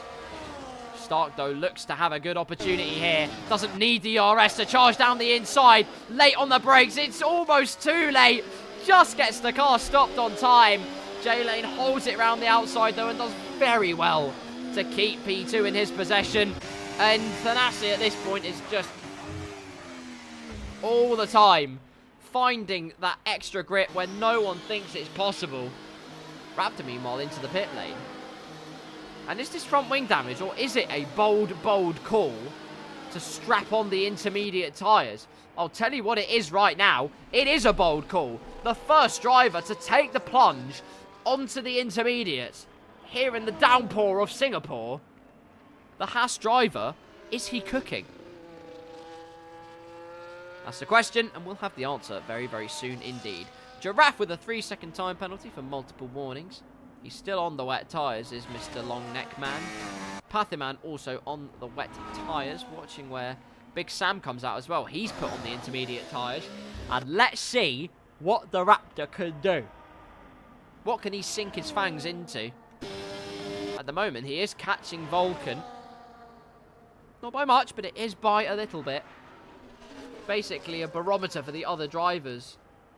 It gives them impetus to come in and do the same, potentially. Wouldn't be surprised if Thanassi and co dipped in. Raptor is catching Vulcan hand over fist through the corners. Multiple tenths of a second, and that will set alarm bells ringing in the ears of the rest of the grid.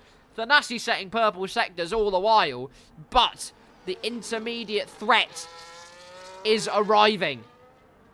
And it is building. Thanassi does not pull to the inside. He stays out. He was setting purple sectors regardless, so it doesn't really matter. Across the line is a 144.2. And Raptor has got a 4-second gap down to 1 second. He is absolutely flying.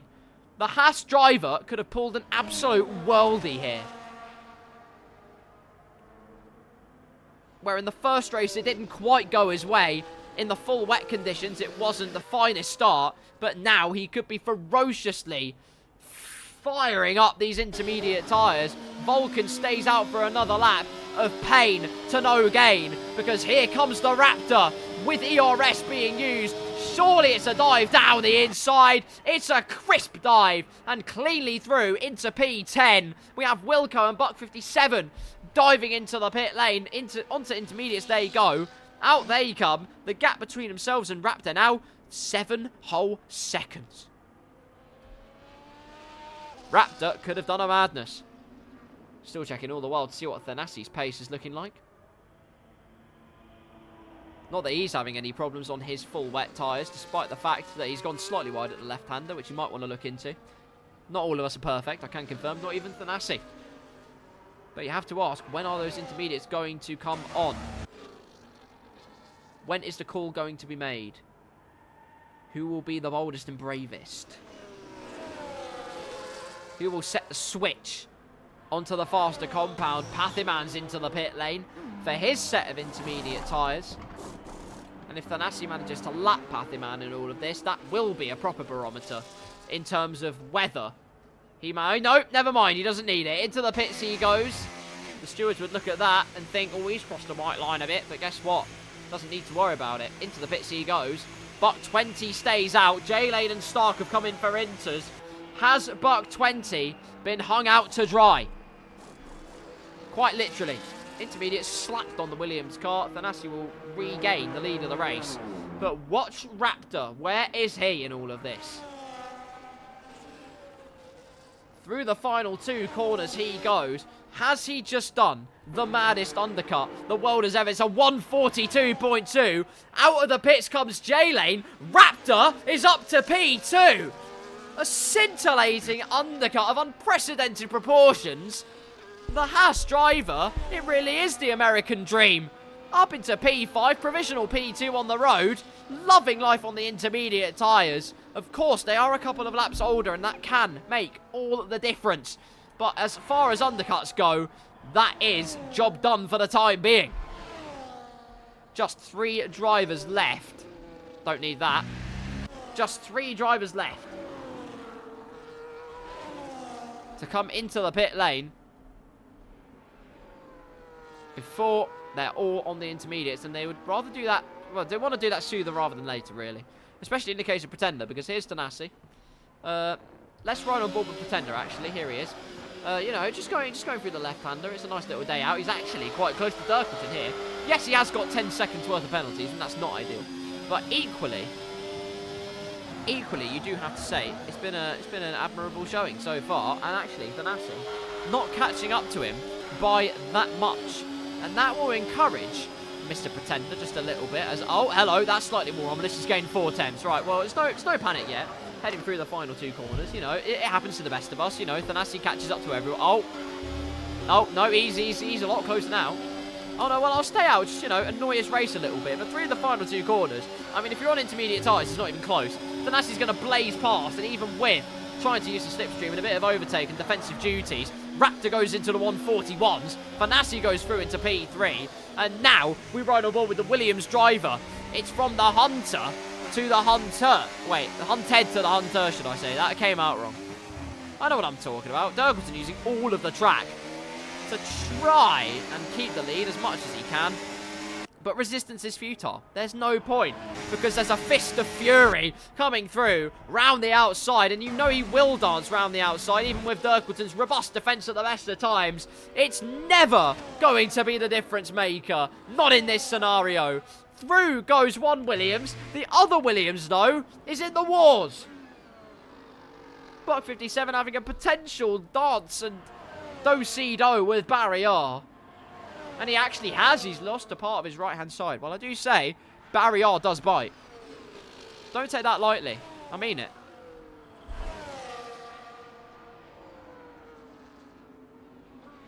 What do the Haas boys want to do then? Raptor will know he's got the pace. He'll be saying, Pretender, please get out of the way, teammate. I'm on a charge here. J-Lane is catching me. If you can just let me through and then hold up my competitor in this race, that would be much appreciated. And you know what? That might well be what's been orchestrated. Giraffe's had a moment. He's lost basically half his front wing. Barrio's gone for a chomp of the chops there. That's terrible. Buck 20 into the pit lane onto a fresh set of No, he's stopped. What? What? I don't want to be that guy, but it's raining. Am I the only one that doesn't understand that decision? Dirkleton's... What's going on? Suddenly, it's looking like the rain's going to stop and the dry tyres are going to go on. This is unbelievable. I mean, I can't really believe what's going on. Pretender, meanwhile... Well, unfortunately, he wishes he was pretending in that scenario. He basically almost hit Barrier, but got away with it, which is good news for him. 1 minute 30s have been breached. Meanwhile, Buck 20 and co have just gone onto the dry tyres. The rain is lightening out. There's still some sizable amount of water on the racing line. And still, it is very, very tricky to tiptoe around each of these corners. I mean, you have to feel like, well, they were cooking up something with the strategy, but clearly, what? What were they cooking up? Unless now the time really starts to tumble down, and then we'll call Buck 20 and Dirkleton the biggest geniuses of all time.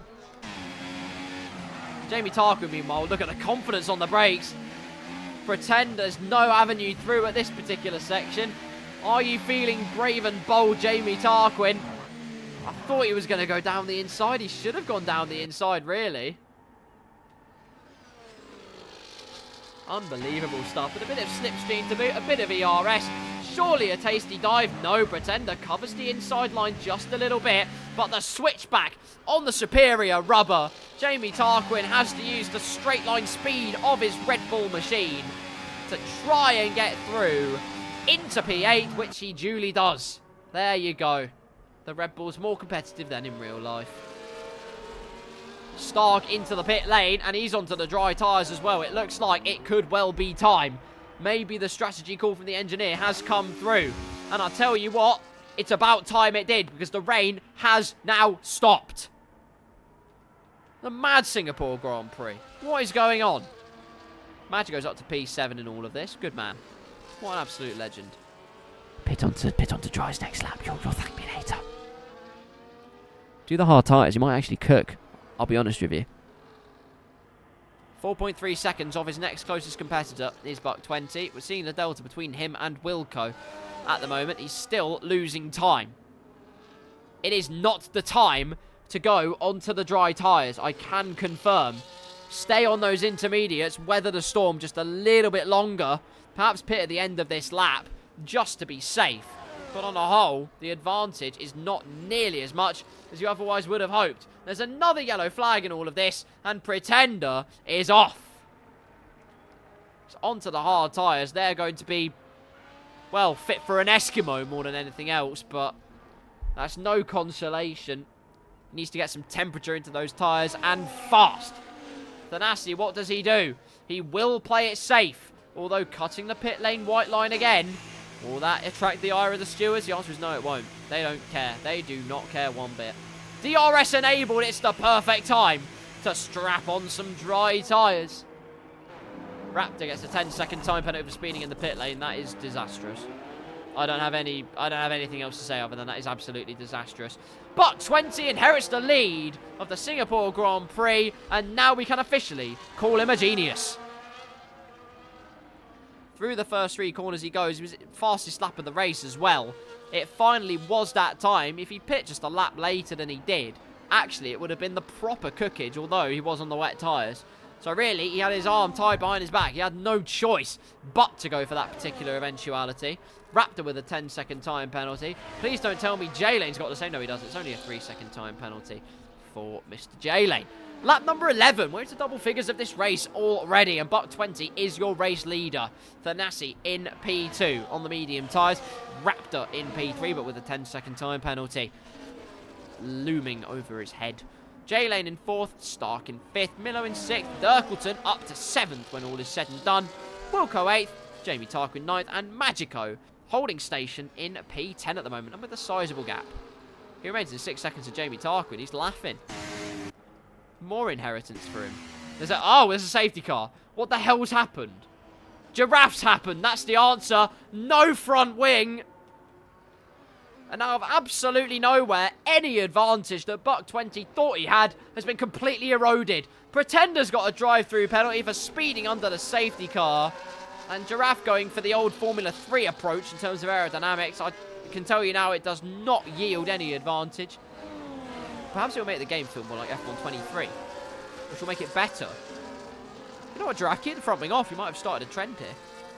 Now, Buck 20, do you pit? Do you go? Yes, he does. He goes into the pit lane again. Got the undercut done. There is a good chance, though, that he can remain relatively ahead of some of his competitors. Ideally, he'd go onto the hard tyres, and indeed he has. That is good from him. Thanassi also comes into the pit lane. Raptor, really with nothing to lose, is going to stay out on his medium tyres and take the lead of the Singapore Grand Prix. We have a new leader, ladies and gentlemen, on lap number 12 of this race. J-Lane into P2, Stark into P3.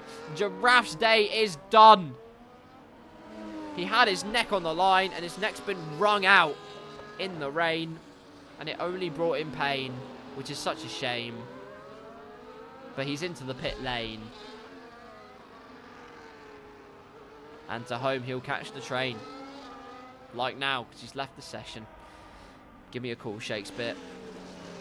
Oh, he can't. He's dead. So a safety car then. We have a little bit of time to relax. So let me give you the running order now, because all of the pit lane histrionics are now done. Finally. So I can tell you who is where and who is cooking. Which Pathiman actually gets to drive up to the back of this queue again, which is good news for him. Basically, a soft reset on his race. That's fantastic. Raptor is your race leader then. FRS Raptor on his first week back on F1 24 Blackout, Season 17. And he is your race leader for now, but he's got 10 seconds of penalties. J-Lane in P2 has driven a great race so far, but he also has a time penalty of 3 seconds. Stark P3, Buck 20 P4, Millo 5th, Wilco 6th, Thanassi down in 7th. Jamie Tarquin in 8th, Magico in 9th, Big Swimmer in 10th with Dirkleton, Vulcan, Pretender, Buck 57 and Mr. Pathiman going into the pits for a fresh set of tyres.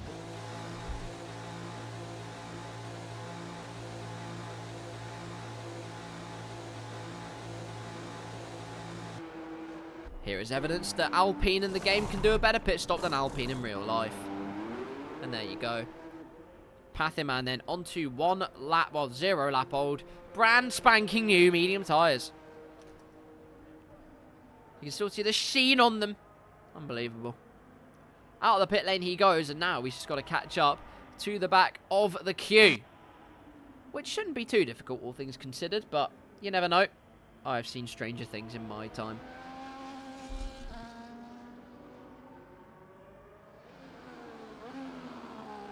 Time to reminisce then about the Singapore streets.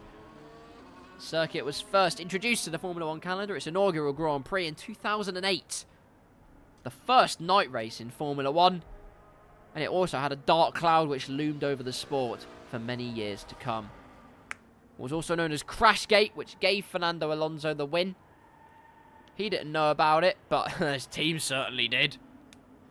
Flavio Briatore, Pat Simmons, who are now both back in Formula 1, so they obviously got properly punished for rigging a race.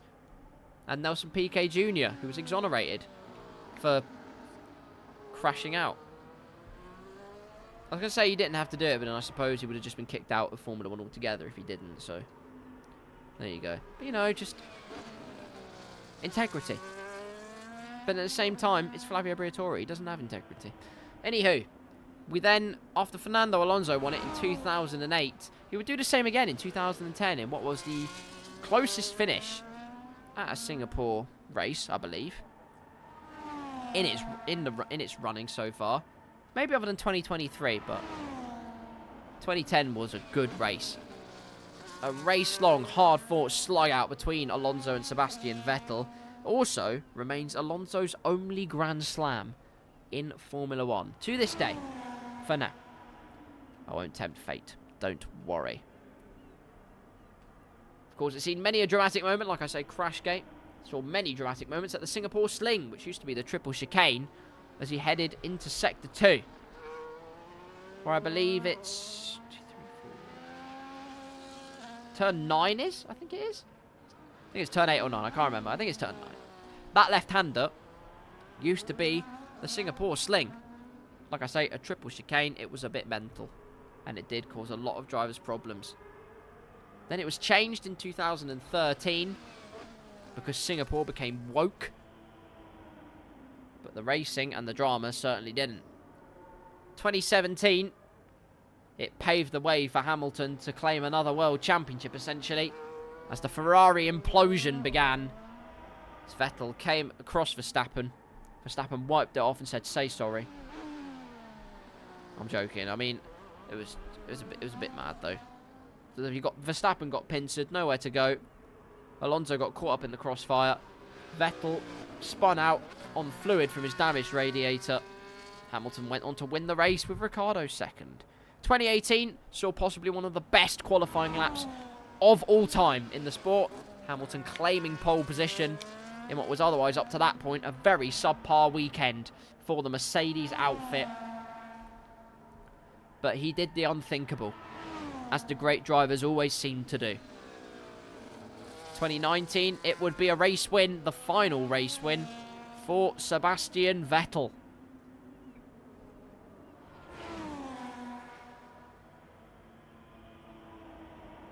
In that Ferrari car, got the undercut on his teammate, led to the end. And he couldn't ask for much more than that, really, could he? So there you are.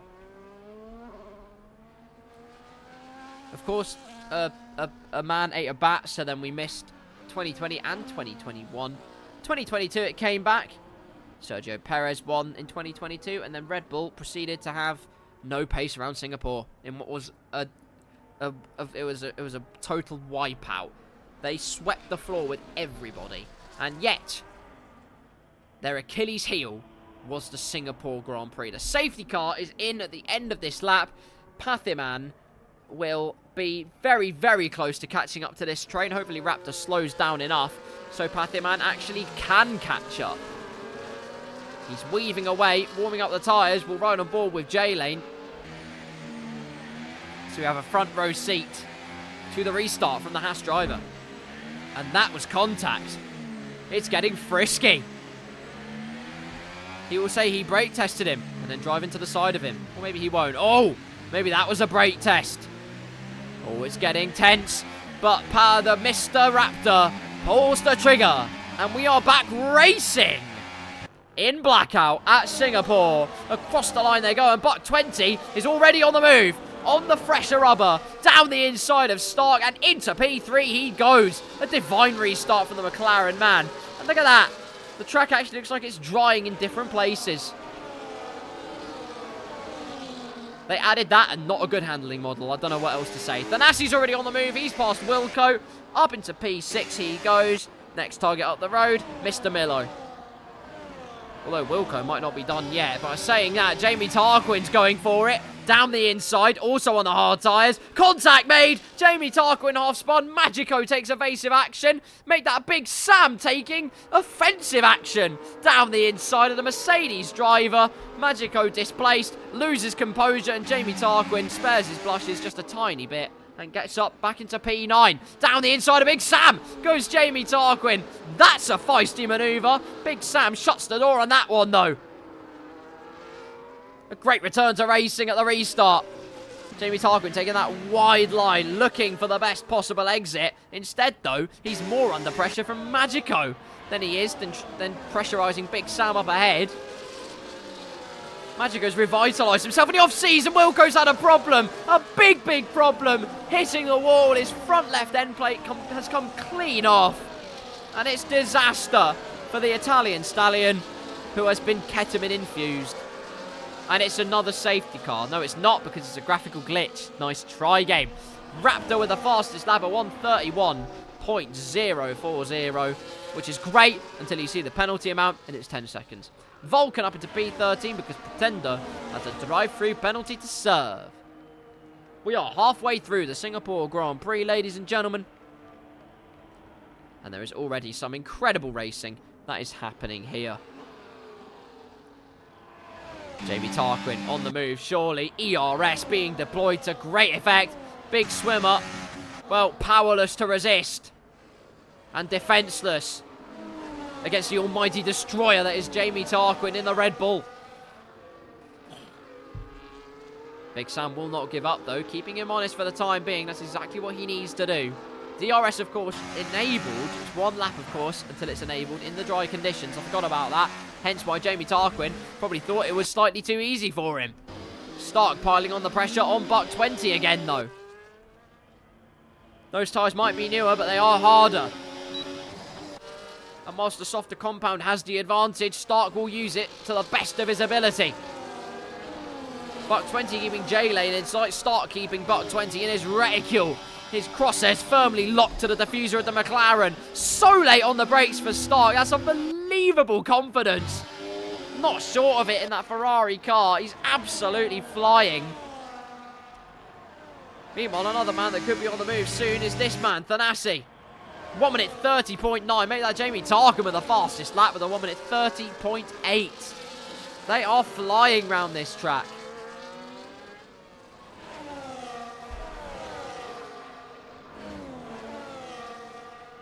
If you think about it, in real life, the fastest lap, I think, was a 1:34. And Thanassi just hit the wall there. I saw that. You saw that. But DRS, ERS, he's absolutely scorched by. It's a rampant rocket ship in the Williams. And Thanassi ascends up into P5. Pretender with 3 seconds for multiple warnings. Raptor beginning to stretch his legs up at the front, though. 1.4 seconds ahead. That is good news for him.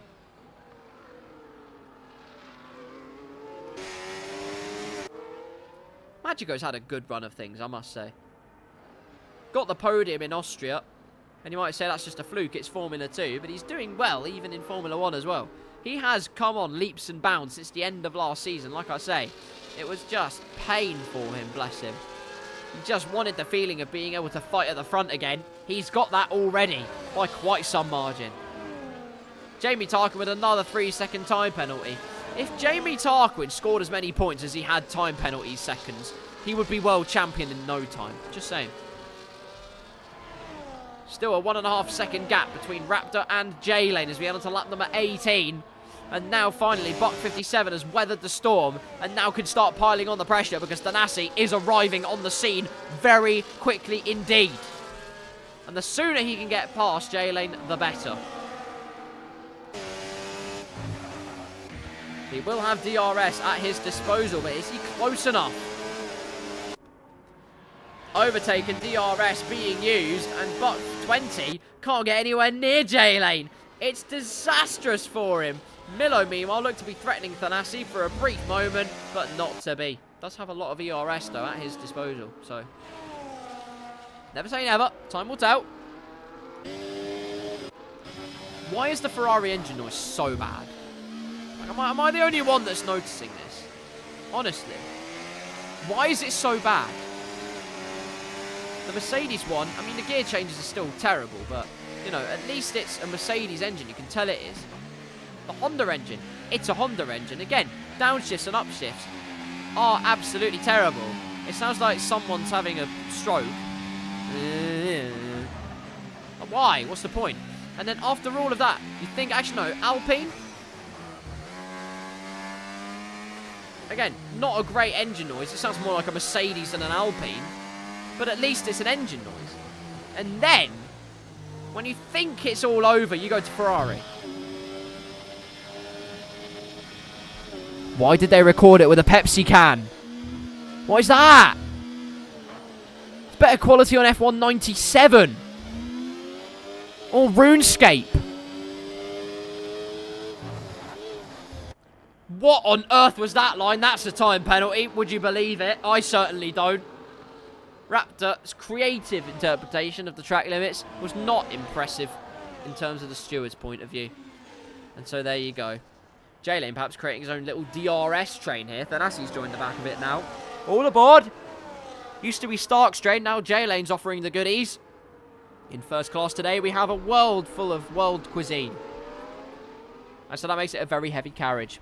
But also, the point is, it's an expansive, diverse, inclusive carriage. We don't only have the Japanese cuisine, we have the American cuisine, which in other words, is just McDonald's. Millo, actually no, not Millo, my apologies, Buck 20, frustrated behind J-Lane, all the while Stark frustrated behind Buck 20. Although this is the best chance Buck 20 has, surely. A great exit out of the right-hander. Again, though, doesn't have enough battery. It would have to be an audacious dive, and it's not going to happen.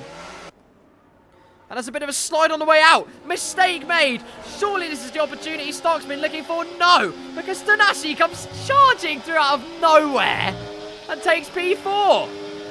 Unbelievable stuff. And now the Williams driver can get to work. Hustle, bustle, and a whole lot of muscle. Buck 20 thrown off-piste. And Thanassi can slalom his way up the positions, although Buck 20's done well through those first few corners. And now Millo has joined the back of this train. It's going to start exacerbating this issue for everyone here. We now have a 5-car DRS train behind Mr. J Lane.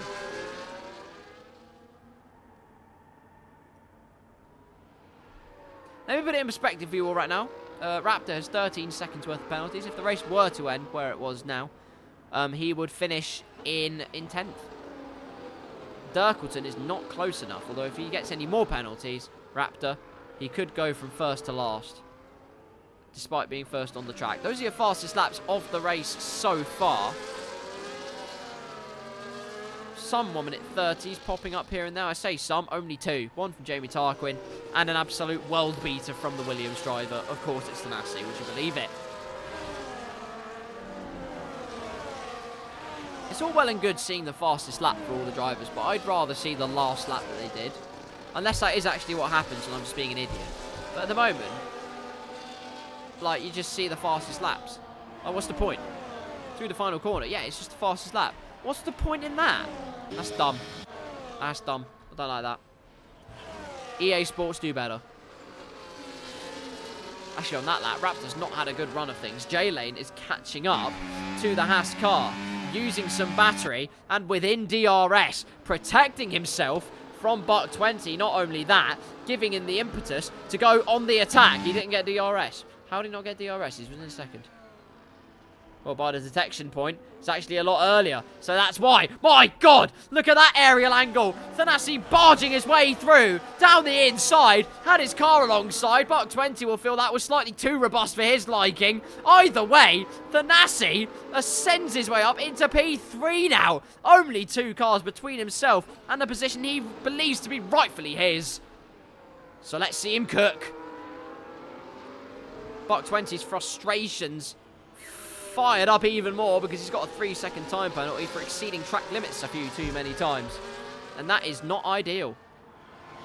That is not ideal. Through the right-hander we go. And Buck 20 piling on the pressure. Instead of Thanassi looking forwards, he's looking in his mirrors because using the battery, thinking about a move initially, but actually lifting off the power at the end of the straight to not compromise himself. He knows he can work with Thanassi a little bit here.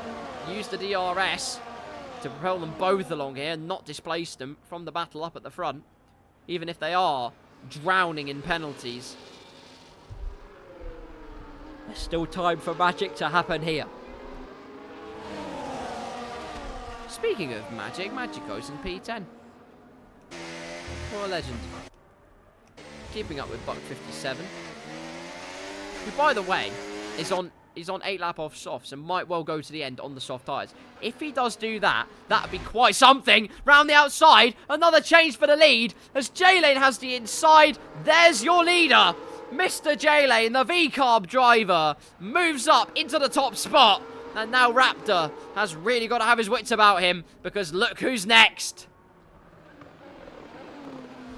Thanassi a matter of millimetres behind him.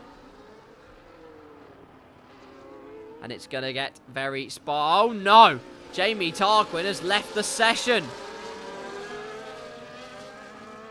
And that will not be good news for him. He was almost on the back of the DRS train. Now he's going to plummet down the pecking order towards Big Swimmer. But 20 was on the attack there initially, going on Thanassi's rear quarter. And now right in the slipstream, Thanassi using battery, cutting across aggressively to deter any possible manoeuvre from the McLaren man. And it works, thankfully, in his case. And now the DRS training can well and truly continue. 6 cars DRS train. And Jamie Tarquin wasn't disconnected for long. Lost 2.5 seconds to the cars ahead. And even more as he tries to regain control. It's disastrous news for the Red Bull driver. Who, well, was at the mercy of He Sports. And He Sports are terrible. J-Lane, your leader then.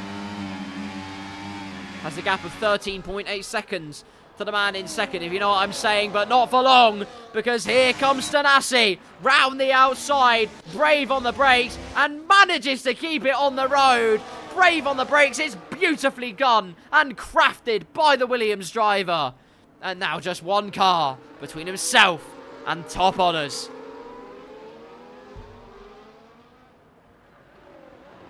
Having no penalties in this race can make all the difference. Millo finds himself in that luxury. 4 tenths down from Stark and in P6, make that 6 tenths. But the more he doesn't have penalties and the more everyone else racks them up, at the moment he's finishing easily in P2, which is great news for him. But he's just got to keep the pace up and the pressure up. That's the main thing for him.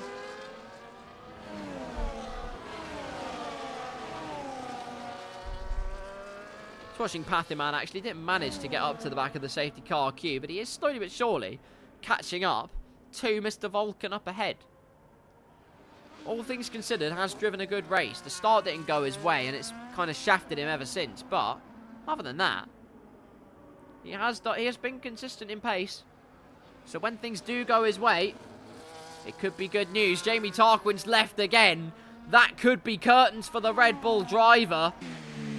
Through turn 1 is agonisingly slow. And Big Swimmer's going to have the easiest Jamie Tarquin overtake of his life. To the inside, he tries to go. Not going to happen. Sends it out the inside. Whoa, a move from Big Sam. That was unbelievable. And with DRS as well, to stop him being gazumped on the way down. Great job, Big Swimmer. Thanassi's in the lead of the race, ladies and gentlemen. Would you believe it? I certainly couldn't. Actually, no, I can. That's the whole point. But Thanassi reclaims the lead at the Singapore Grand Prix. J-Lane P2 and Buck 20 and Stark are fighting away. It's down the inside at the left-hander goes Buck 20. Stop it. That was a bit nice. However, we've got Stark potentially trying to go for retaliation stations. The man with first-class tickets for all of this. Slam says, go John! John Lane remaining in DRS, ladies and gentlemen. Off Thanassi up ahead. That's the 3-second time penalty, but this is doing him a world of good here. The gap between himself and Millo, that's really what we want to look at here. Millo 4.1, J-Lane 0.8. The gap 3.2 seconds between the McLaren and the Williams driver. That's exactly what he needs at this stage. The more he can do that, the better. And he does have DRS, just to assist his conquest a little bit more. As Jamie Tarquin's pain keeps on piling up. Down in P11, has left the session again. And what was looking like such a promising endeavour has turned into, well, sweet nothing. Absolutely sweet nothing. Thanassi in a league of his own. He's going to break DRS and has done. But J-Lane just needs Raptor to do a job for him here. And Raptor can certainly do a job for him as the rain has started again. That's very interesting. Things just got spicy. Buck 20's just got through, but then overcooks it. Raptor's back through with a neat little piece of racecraft to get back into P3. But the rain's starting again. It's just spittling at the moment. Stark's gone down the inside of Buck 20. It's all action as we head into the closing stages of the Singapore Grand Prix. Jamie Tarquin, fight as he might, with his AI at least. Oh no! Wilco spun! Wilco has spun, but he's reset to the track. He has every right to do so because nobody was near him. And so there you go. By the way, Patherman has a 6-second gap to Vulcan. He's now only 2.7 away. What a legend. Go on, Patherman. What a guy. Thanassi's running away now, I will admit. He is slightly cooked. He's 2 seconds ahead of John Lane.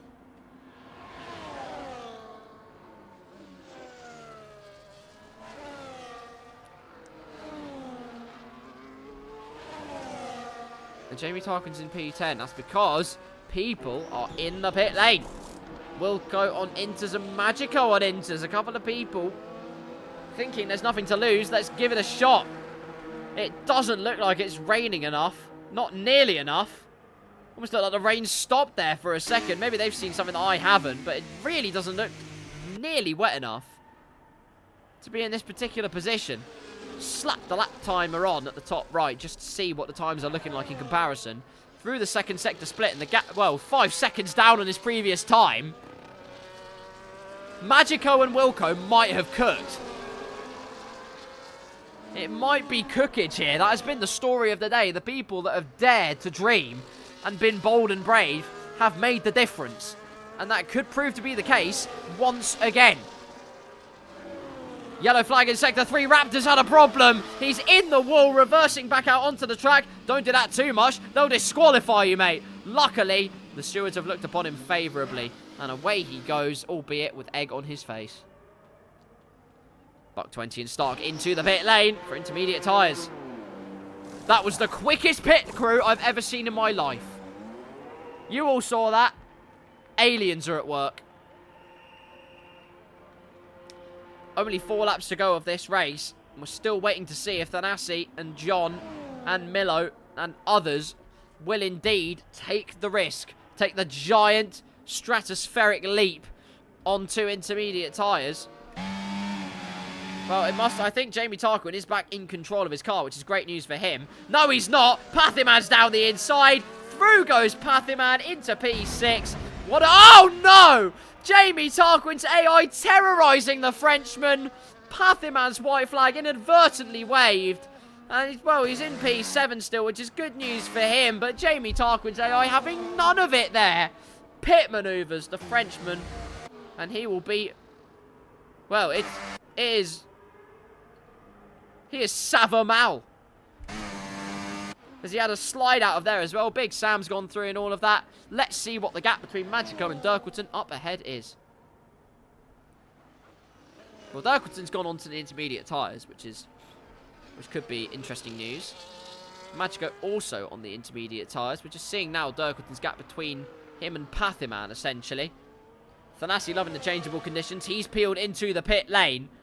J-Lane not feeling bold enough, and I don't blame him because the times now are in the 1:40 for him. Into the pits, onto the inters he goes.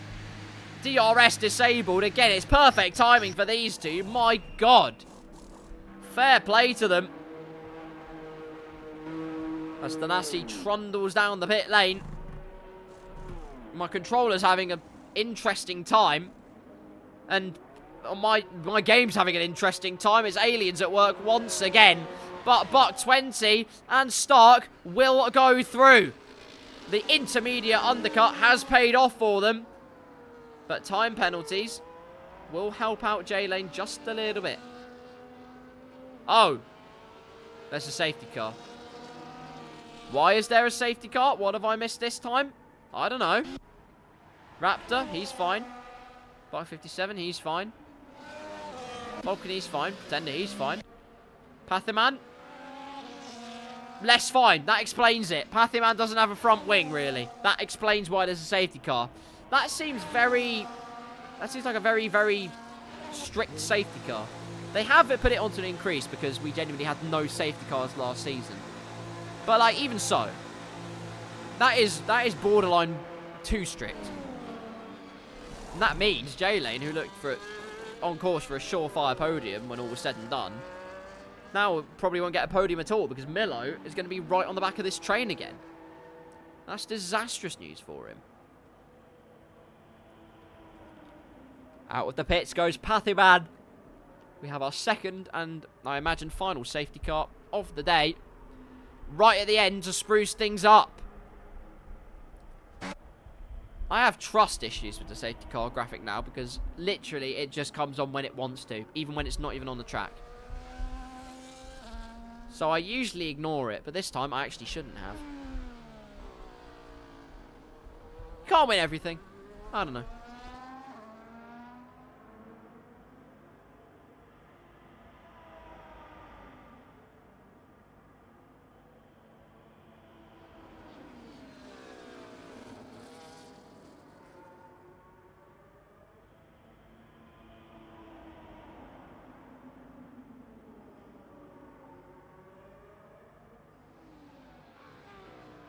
Sip of water. Cars have caught up to the safety car. Finally, Thanassi getting through there. Oh no! Pathiman has a drive-through penalty for speeding under the safety car. And any hopes of a potential late race comeback have been thrown down the drain. I assume this will be one lap worth of a safety car, although if they just have one lap of racing at the end, that will be very spicy indeed. The FIA have been known to do things rather strangely. The real F1 game, the official F1 game, and you still can't finish a race behind a safety car. Imagine that. Imagine that, honestly.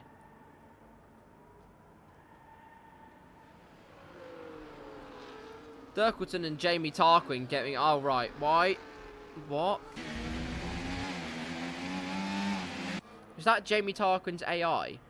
Has his AI stayed on the hard tyres?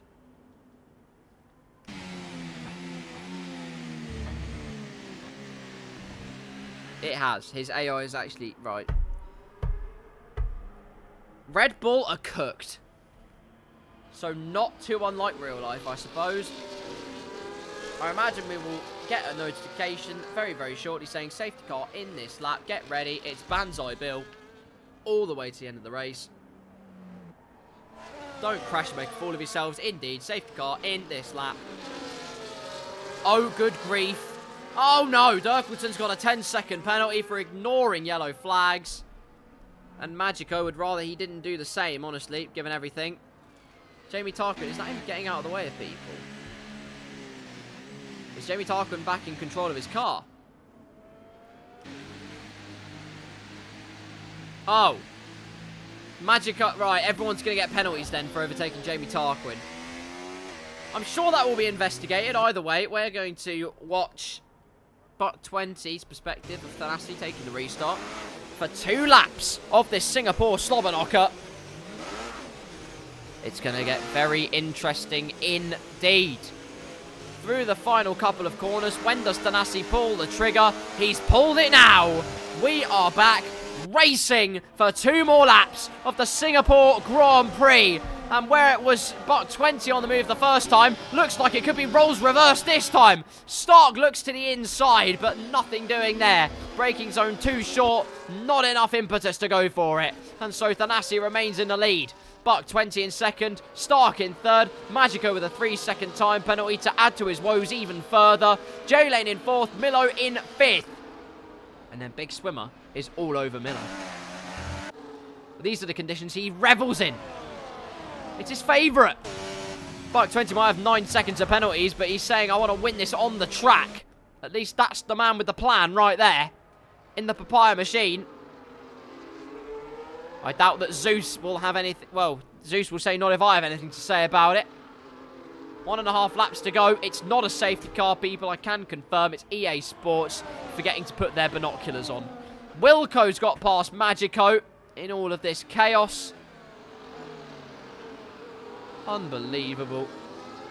Jamie Tarquin's AI going round on the hard tyres. What is going on? No idea. Thanassi went a bit wide through the hairpin, though, and it could leave him slightly exposed here. McLaren driver throwing everything at it. Every driver throwing everything at it. Trying to put an end to the madness that is the monster in that Williams car. They have released the Kraken. It's an appropriate sponsorship. But again, Buck 20's Avenue chopped off. Thanassi returns to the racing line, and it'll be 1 lap to go at the Singapore Grand Prix. Second race of season 17. Final race of the night. Can Thanassi make it 2 for 2? In fact, go for the full slammer, being he's got all the pole positions and the race wins to boot. He's got 1 more lap to traverse before we can finally answer that question. Through the right-hander he goes, and he's locked in now, stretching his legs up at the front. Using every ounce of electrical energy, and that will do nicely.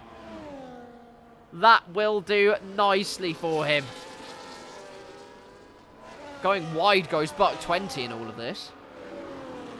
Stark could be the man on the move here. Looking for it in the Ferrari car.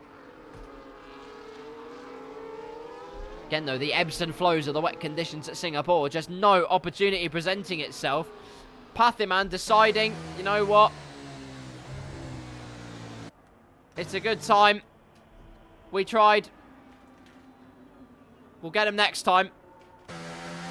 In the Alpine car, it's a glory run to the finish line for him. Meanwhile, up at the front, the gaps are stabilising. That'll pretty much do it. Thanassi through the final few corners has been a dominant display once again. You cannot ever overstate the pace, the power, the pure perfection of strategy and racecraft this man deploys on various and multiple occasions here at Singapore and in the last race of Austria.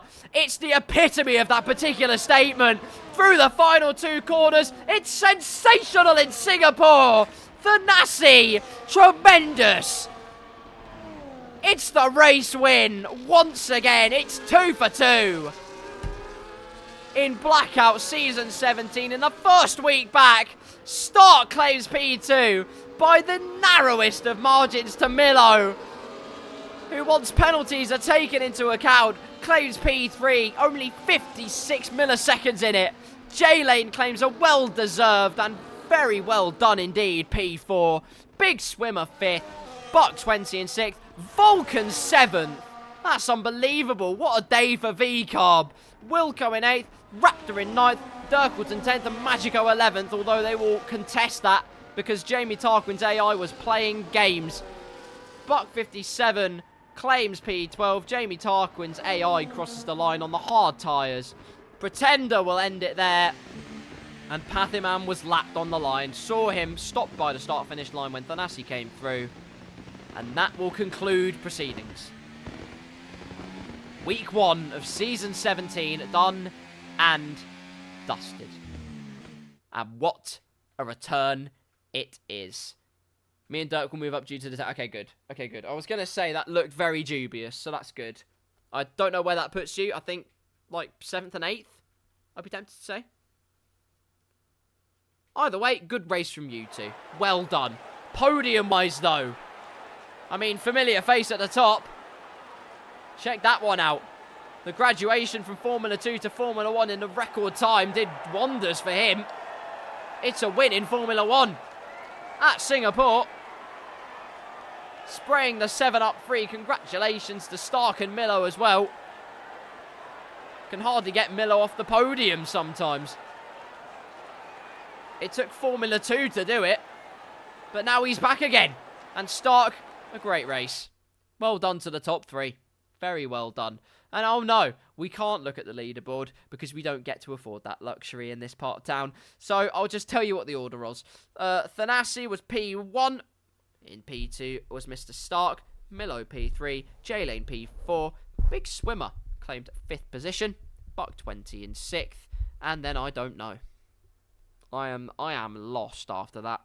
Vulcan was P7 actually. Vulcan was P7, Wilco was 8th, 9th was don't know. I think it was Raptor.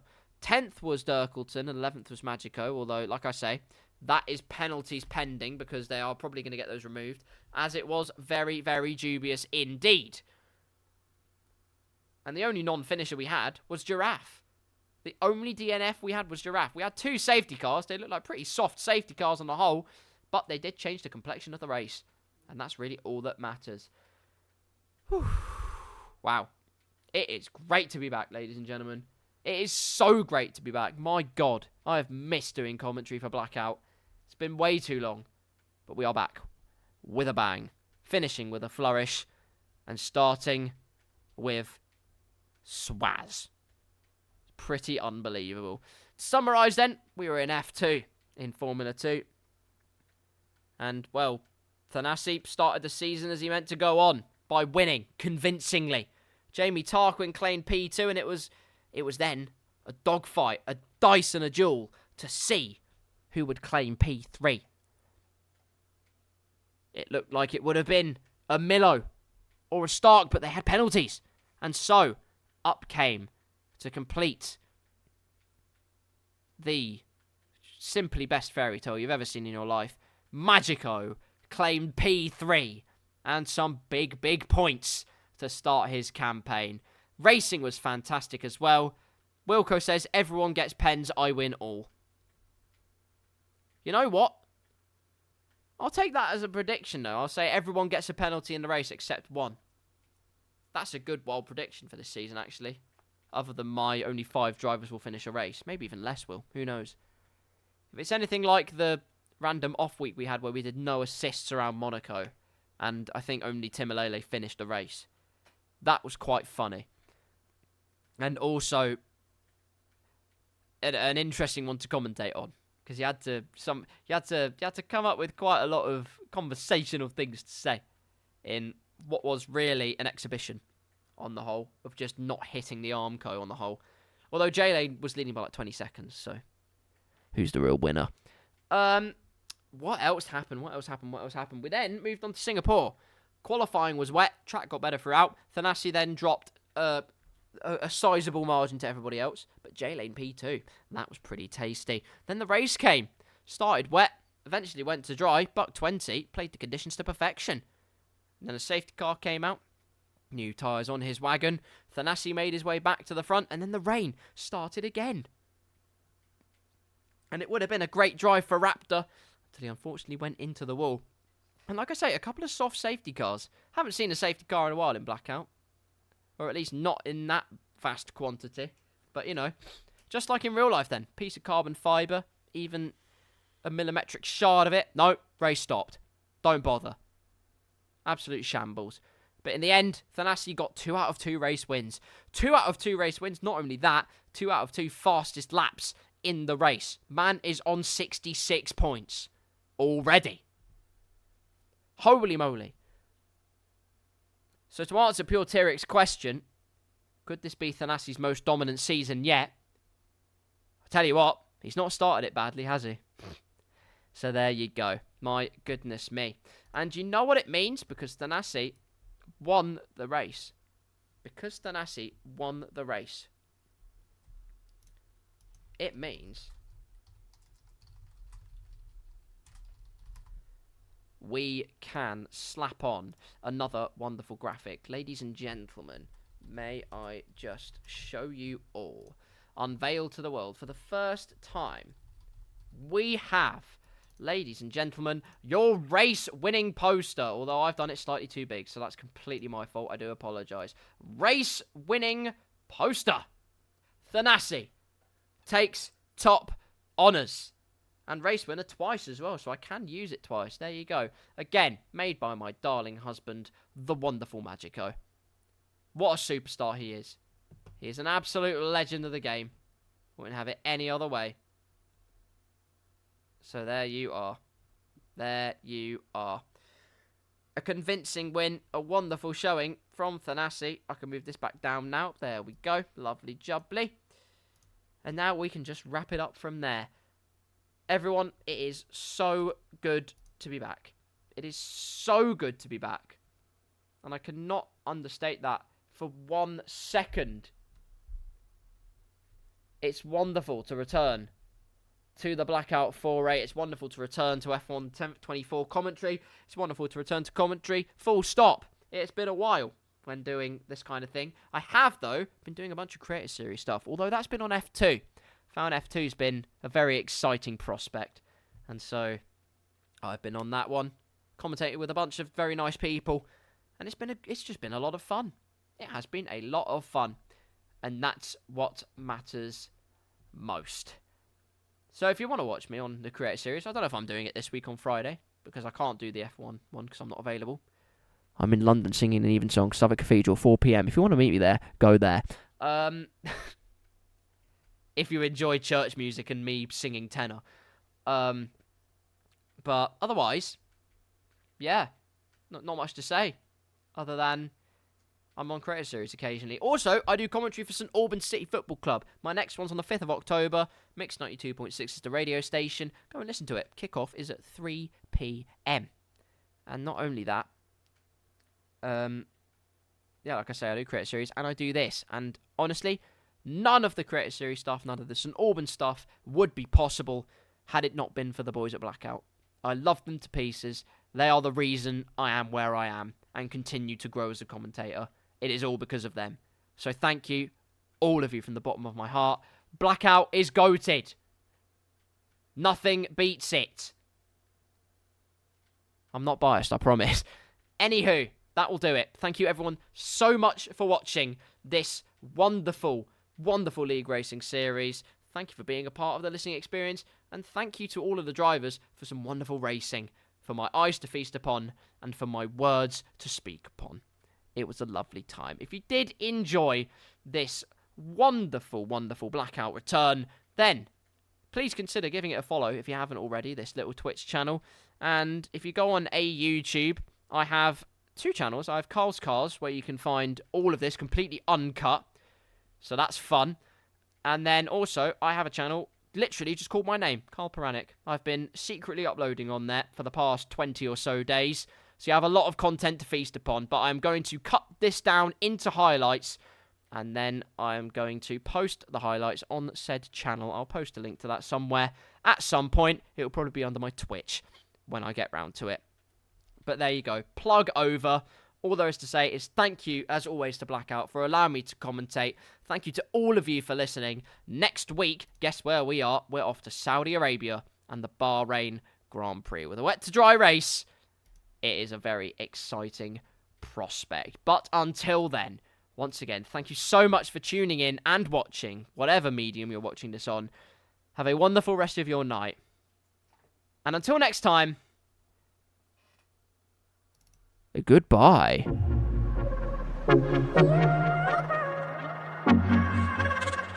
Also follow Magico and J-Lane. Love you!